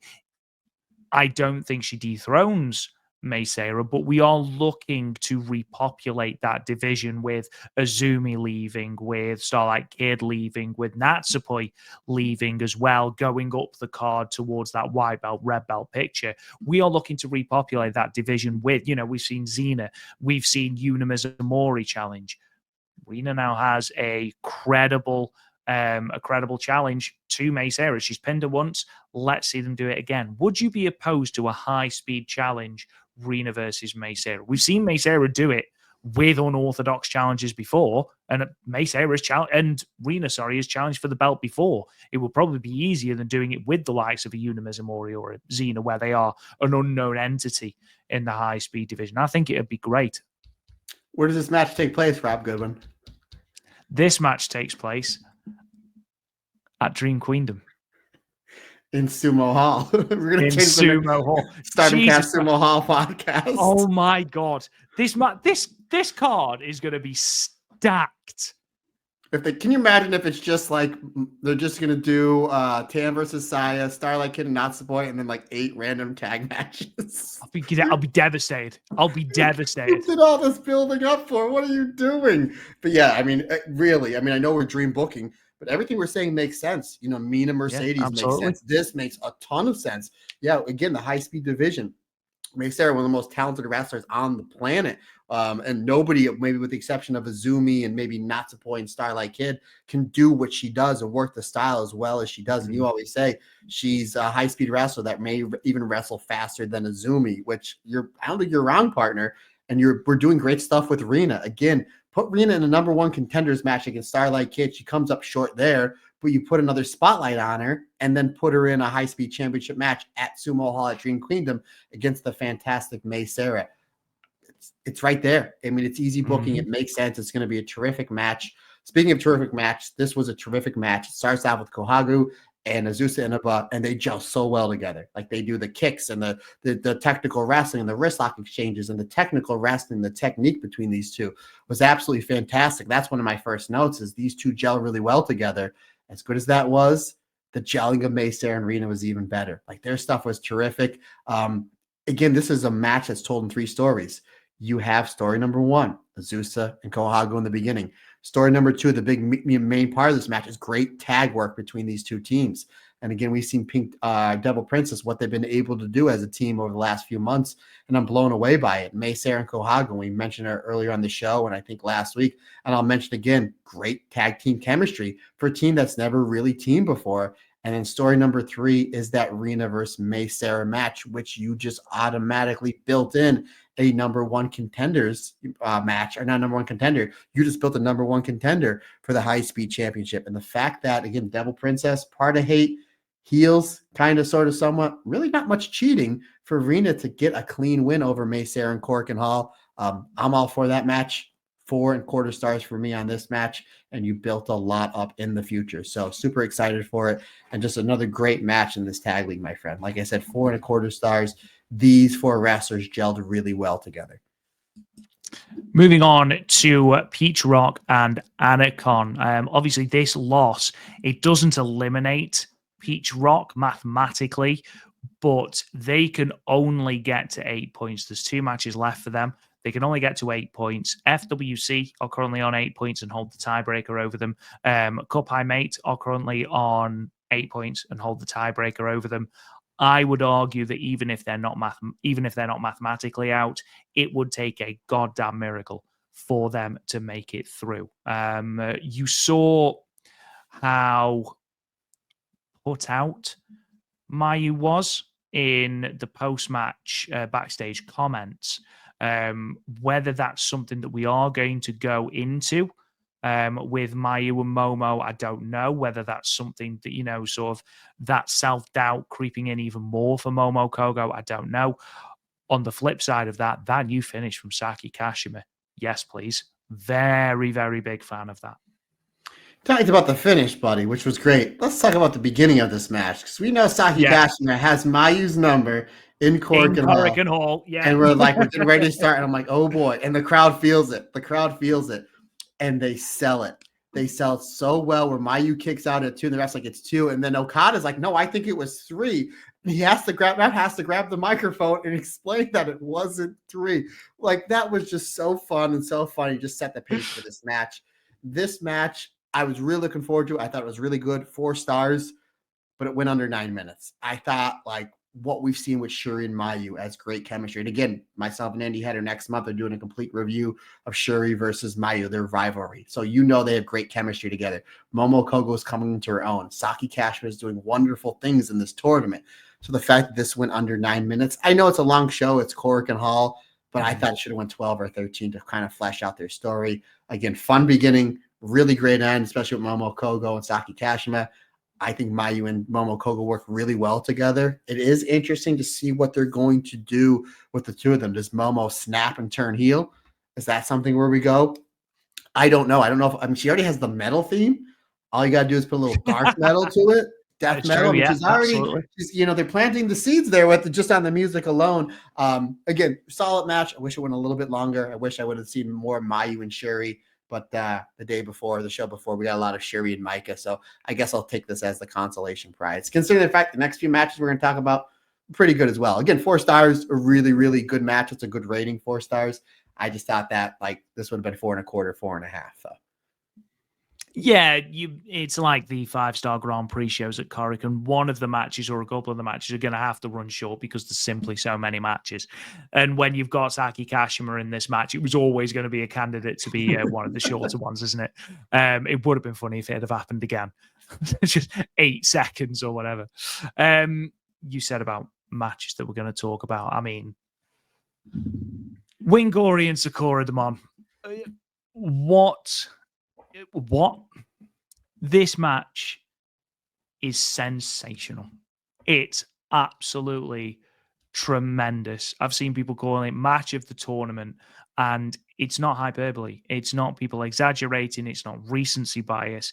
It is such a well-worked match in front of a molten hot crowd. You've got Winggori, who are one of the best tag teams in the entire promotion. You've got Yuna Mizumori, who is one of the hottest talents in Stardom, especially on this undercard where she is such an incredible underdog babyface. And Aya Sakura, who is one of the fastest rising stars in Stardom, and they make magic together. This match doesn't even go 12 and a half minutes, and it is absolutely fan-dab-tastic. Genius booking, because I talk all the time on Marigold Standard about how they do a great job building Korakuen to Korakuen to Korakuen. That's what Stardom kind of low-key did here, because the last Korakuen show, I think they did like 12 or 1,300. You had Dump Matsumoto on that card. You had a lot of the tag league matches. Yuna Mizumori was in the main event. In my opinion, was the MVP and the person that got over the most in Korakuen Hall. And that wasn't that long ago. So you kind of be like, okay, Winggori is a great tag team. What's going on with Aya and Yuna? It's insane. It's just absolutely insane the way they gel as a team. Let's give a big spotlight here to Yuna in this match and get this match over, because it's going to get over, and it's Korakuen, and they love Winggori, but Yuna really, really, I mean, they gave her the ball on that high-speed championship match, and she had 19 home runs. So you have all that momentum going in, and they did a great job highlighting Yuna. They did a great job with Aya. Winggori's teamwork was terrific. And again, Yuna and Aya Sakura was great as a team. This match, for only going less than 13 minutes, to able to tell the story that they did was absolutely terrific. And I love the lariat fest between Yuna and Saida, where they're lariating each other. And then it's just like Saida's like, I'm just going to lariat Yuna. And then I'm just going to lariat Aya. And then Yuna's like, well, I'm going to lariat Hanan. So it's just like, who can lariat each other the hardest, and then who can lariat their opponent or their respective tag partner the hardest, was a really cool story to tell. Eventually, Yuna and Saya, they wind up taking each other out, and then we almost get this great singles match with Aya Sakura and Hanan. Hanan does a great job making Aya look like she's going to get a win here, because we've seen it. We've seen Winggori almost get these wins only to lose at the last second. Again, this is the genius build-up and booking of Winggori in this tournament. Like, is it going to happen again? Eventually, Aya is able to get out of Aya's offense. Hanan's able to get out of Aya's offense and hits this insane backdrop. Maybe the best one she's ever done. Either that one or the one she did on Soriano at Dream Queendom. I mean, this was high angle, Dr. Death style, and it was at the right time because the crowd was hot for the entire match, but they build and build and build and build. And we get these near falls on Hanan, but we think Hanan's gonna eat another L. Ultimates the backdrop, the big pop at the end, and the 1, 2, 3 for the bigger pop. This was terrific. You're right. A lot of people are telling me that this is the match of the tournament. I like Winggori versus Poi just a little bit better, not by much. 4.5 stars for me, partner. This is epic tag team storytelling at its finest in a venue like Korakuen Hall. Yeah, it was a match made for that sort of crowd. because the crowd added an entire new element to this. Fantastic match. It illustrates exactly why Winggori are one of the strongest teams in this division, and also illustrates just how far Yuna Mizumori has come in, the 18 months she's been in Stardom. It really does. It really does. She's done tremendous things. And Aya Sakura, she's going to be a star. She really is. Moving on then to the semi-main event, Cup High Mate and BMI 2000. And Matt, again, Natsuko Tora being the one to take the pinfall. Yeah, Micah getting a little bit of a measure of revenge for losing the World of Stardom Championship to one Natsuko Tora. Rob Goodwin, we've been recording for almost 2.5 hours. This is the first time we're saying it. A big brawl to start a hate match, and all over the place brawl. Wow. But then we get it again in the next match, which we'll talk about. They did back-to-back. I'm like, maybe you could have spaced it out, but what who might have complained of how great this show was. But yeah, we get an all-over brawl between these four. Now, I'm not over an all-over brawl. The brawl happens before anybody comes out. Like BMI 2000, like the hate music starts, and all of a sudden you see this giant brawl, like the 10th row in Corrigan Hall. I'm like, okay, we're not going to get Mike and Hanako coming out with the support would be yours. Like, okay, all right. Like we're starting even before the bell rings, which is just crazy, wild brawl. The match starts and we get heat on Micah, which I thought was interesting. I know Hanako's the taller of the two, but Micah's obviously the big star here. So I was like, oh, okay, we're getting Micah on the back foot, which you really don't see that often. So I thought that was cool. We were able to see her selling, getting her sympathy out. Hot tag to Hanako. She comes in, just simple stuff. Shoulder tackle, shoulder tackle, shoulder tackle, bumping and feeding from BMI 2000. Again, simple story to tell. Clear baby faces versus clear heels. Eventually, Mike is able to come back in. We see some great teamwork between both these teams. Again, we see the Public Enemy style drive-by, which I thought was terrific. But ultimately, Mike is able to power back through. She hits the superplex onto Natsuko Tora with a little bit of help of Hanako, kind of power bombing her there off the rope. And then Mike is able to hold on and then impressively hits the three amigos onto Natsuko Tora. They take Ruaka out with that insane suplex into the backbreaker. And then Micah puts Tora down with the Michinoku driver. 4 stars for me, my friend. Again, simple story to tell. Clear baby faces, clear heels, Cork and Hall. Let's have a wild brawl to start. Absolutely. And I enjoyed that as well because it is something completely different. You know, it's not just, right, we're instantly going to jump the bell, go into the crowd and chair bowl. Like, I don't mind this at all. Something different. I don't mind the brawling if it's something different. It's the formulaic stuff that gets on my nerves a little bit when it comes to Aware of Time. Now, of course, hate. Moving on to the main event then, Matt. There's lots to talk about here. Sayori Boy versus Hate Supreme. Obviously, the post-match, which we've already sort of alluded to, but we'll talk about very shortly. What did you think about the match itself? 18 minutes and 29 seconds, 18 minutes and 29 seconds, I apologize. So we're just short of the time limit. Do you think it overstayed its welcome? What did you think about the chemistry? What were your thoughts?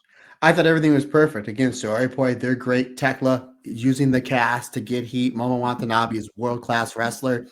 Again, you kind of have your two back-to-back, your two brawls back-to-back, but it was different because you have the last match had a brawl before anybody even came out. This one, it starts off with a little bit of fire. We see Sayori Boy try to get the quick advantage on the tag champs with their high speed and high impact style offense, only for Tekla to kind of dodge and get out of the way. And then Momo comes in and drops the hammer. Then we get the wild brawl. So we kind of built towards it a little bit. Then we get the wild brawl. We get back to chair bowling a little bit. We get Soriano just getting her teeth kicked in from Momo Watanabe. I tweeted out as soon as I got done watching this match, Momo versus Soriano. That's a singles match I don't think we've ever gotten before in Stardom. It's a singles match I really, really want to see. Again, we're building towards Tekla Natsupoi. I'm hoping, and I don't mean to be disrespectful here, I'm hopefully not another Wonder of Stardom Championship match because I think we've already played that card where we already have other people in the queue that I want to see going for that Wonder of Stardom Championship. But I think we just built towards that for historic crossover because, as we made mention earlier on the show, that's the match that has the most intrigue. That's the match that has the most built up with all the Clark Connor stuff. Again, just phenomenal tag work from Sayori Boy. They're on a completely, I can't say completely another level because FWC's there, Winggori's there, but their tag work here was second to none. Just epic level stuff here from the former tag champs.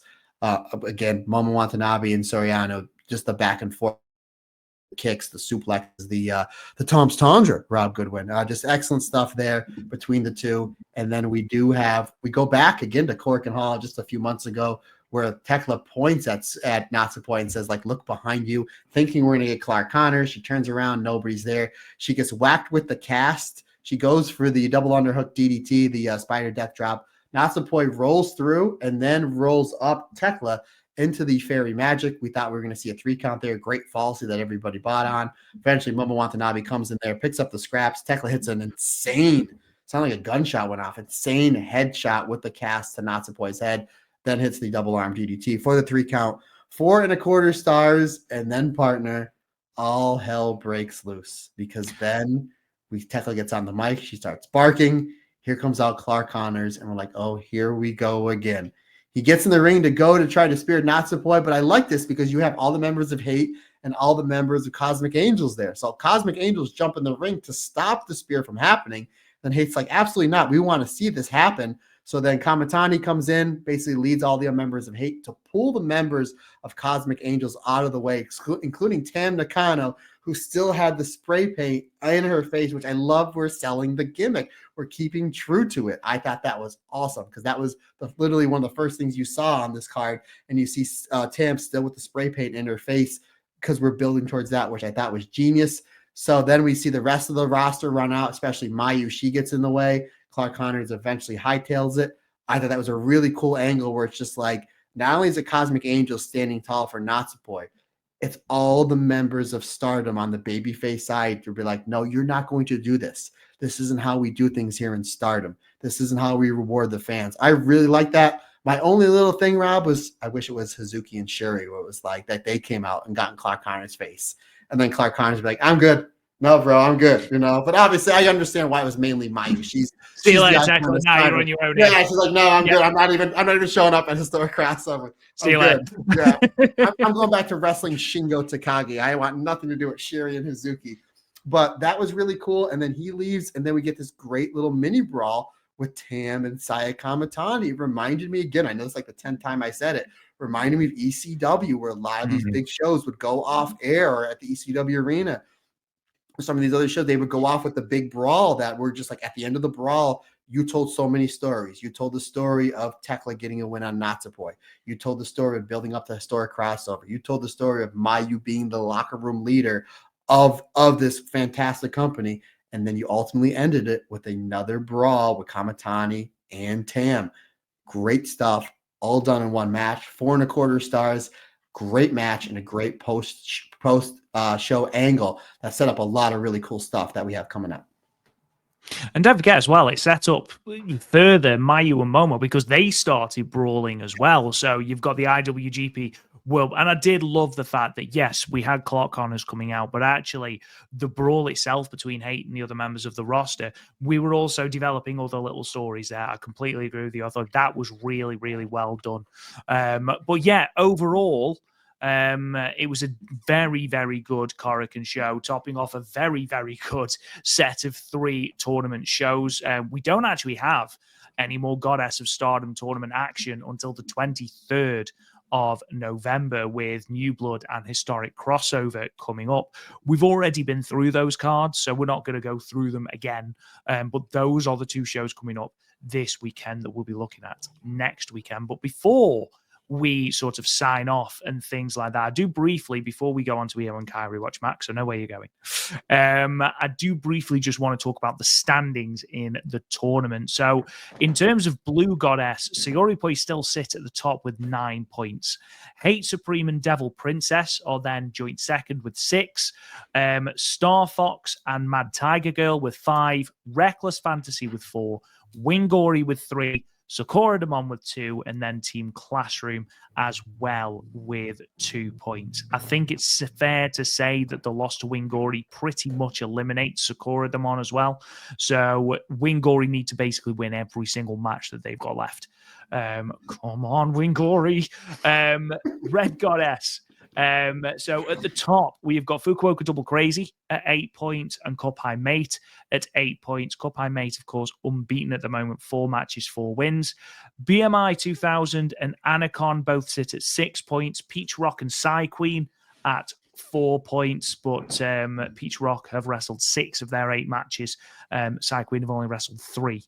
Tokimeki, Pyorin, Alamode, or T-Palm, are at 2 points. Two Line are at 2 points, and Inaba and Yagami are at 2 points as well. A lot closer in red Goddess block than it is in blue Goddess block.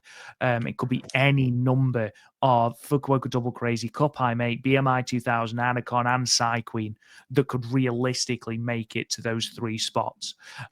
Really interesting as we head into that final road of shows at the end of November.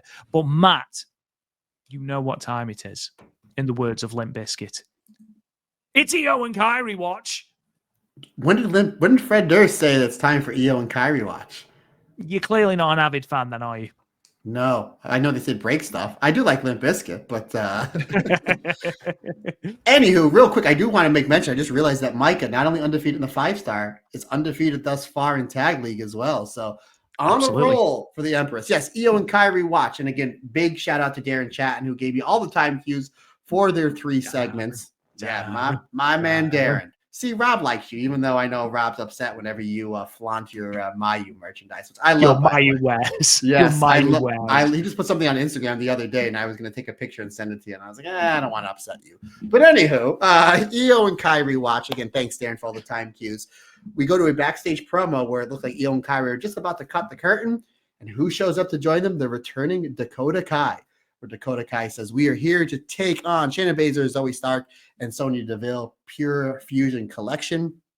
And because they took me out, I am back for some revenge. So we have a unannounced 6-person tag of Io, Kairi, and Dakota versus Shayna, Zoe, and Sonya Deville. Before the match even starts, huge Io chance. Again, folks, Io is crazy over. Really great high-speed style opening start with Zoe Stark and Io Shirai, Io Sky, whatever you want to call her. Really excellent stuff there. Again, Zoe Stark, she's tremendous. Io and Kairi come in and they run a nice little heat onto Sonya Deville. And then Kairi does what she does best. The limited time that she has in the ring, she shows why she's just literally insane. Pun intended, maybe. Elbow smashes to all. Does a running elbow smash off the apron. Eventually, when we come back from commercial break, we see that Kairi is getting some heat done on her, which we always see in the tag matches. Eventually, the heat gets stopped with the hot tag to Dakota Kai. Dakota comes in, has a great segment here with Shayna Baszler, where they're strike exchanging back and forth. Eventually, Dakota Kai hits the corner Yakuza kick for a 2 count. Shayna Baszler then takes out Dakota Kai's bad knee, locks her in a half crab.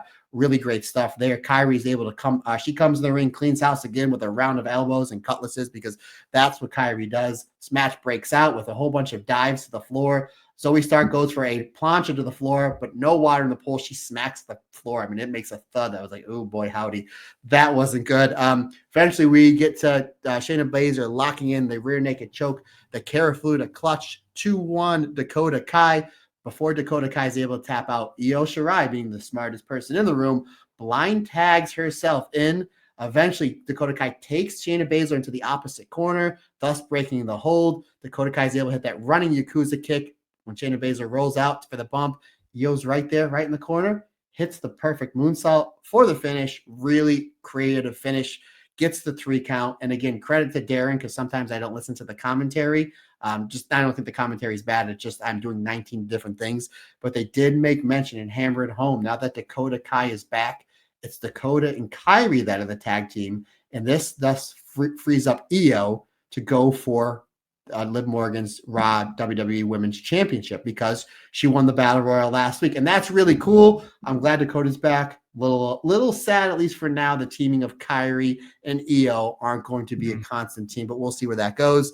We go to the end segment, which was a tag team match with Bianca Jade Cargill defending the tag belts against Liv Morgan and Raquel Rodriguez. Eventually, Bianca and Jade do get the win, and this turns into every woman in the roster coming out. Big run in, all this Nia Jax comes in. We see Naomi come in. The whole big thing comes in, and then Io comes out and cleans house. Just springboard dropkick, just absolutely cleans house and basically declares to Liv Morgan, I am coming for your belt because I am the #1 contender. And I said it last week, partner, and I'll say it again. This will prove not only who is the top dog in the women's Raw roster, but who will finally prove who is the better wrestler per the PWI Women's 250 Is it Liv Morgan or is it Io? I think what they should do is they should gold plate the magazine cover and put it in the middle of the belt, because they're fighting for not just one championship, but for 2 championships in my eyes, partner. Absolutely. This is for so much more than the WWE Raw Women's Championship. This is about who is 15th and who is 16th in the PWI Illustrated 250. Okay, I don't think it was you 12 and 13, but I could be wrong. I can't remember. It was Summit Teens. It was far too low for Io Sky, let's put it that way. Ladies and gentlemen, that does bring us to the end of another episode of the Stardom Cast. We hope you have enjoyed it as much as we have enjoyed it as well. We will be back next week at some point to do Historic Crossover and New Blood West 2 reviews. Sort of keep updated with our socials, and we'll try and sort of come together with sort of schedule, because Matt's in Dallas, not Austin, as I was telling everyone on the Marigold Standard, Dallas. And we'll sort of work something out, whether it's a patch job or whether we just wait till he comes back. I don't know. We'll talk about that off air. We do have Blue Sky now as well, which seems to be the alternative to Twitter that everyone is going to. So if you are one of those people that is done with Twitter, reasonably so, then obviously we are Talk Joshi on Blue Sky if you want to go and check that out. In the meantime, if you haven't subscribed to the podcast, ladies and gentlemen, please give us a subscribe, maybe even a 5-star review and a comment, because it's a free way to really, really, really help the podcast out. You can also find us at thestardomcast.com. Again, it's taking a long time. It will be talkjoshi.com soon. Don't know why it hasn't changed yet, but it hasn't. So at the moment, still thestardomcast.com, where you can find all the stats and all of the history surrounding Stardom and Marigold, as well as all of our archived episodes, all of the show reports, all of those good things, as well as all of the news and more that we have gone through in today's episode. Don't forget, you can check out the Patreon, patreon.com/the Stardom Cast, if you want all of these episodes early and ad-free for as little as $1 singular dollar a month, then you can. You can find us on social media at the Stardom Cast. You can talk to me on Twitter at RealRobGoodwin. Mr. Matt Turner, sign us off, good sir. And I hope you enjoy Dallas. I'm sure I'll be in touch with you, my friend. Yes, folks, I will be away in Dallas, Texas for work purposes, folks, for work purposes. But we'll figure something out. I will figure something out. So it's only Monday, Tuesday, Wednesday. So maybe we'll record together later. We'll figure it out and let you know. Anywho, folks, questions, comments, suggestions, anything you need from me, Matt Turner OF on the Instagram and or the Twitter is the best way to get a hold of me. If you want to shoot me an email, that's perfectly fine. The email address is as follows: thestardomcast22@gmail.com. Folks, that's going to wrap it up for another fun-filled episode where myself and Rob Goodwin talked about Sumo Hall and our dream card coming up in just 6 weeks' time. Folks, we greatly appreciate your support. Can't do without you, because like I always say, it's just not my podcast. It's our podcast, because we're all together and everyone's different. Everyone's special.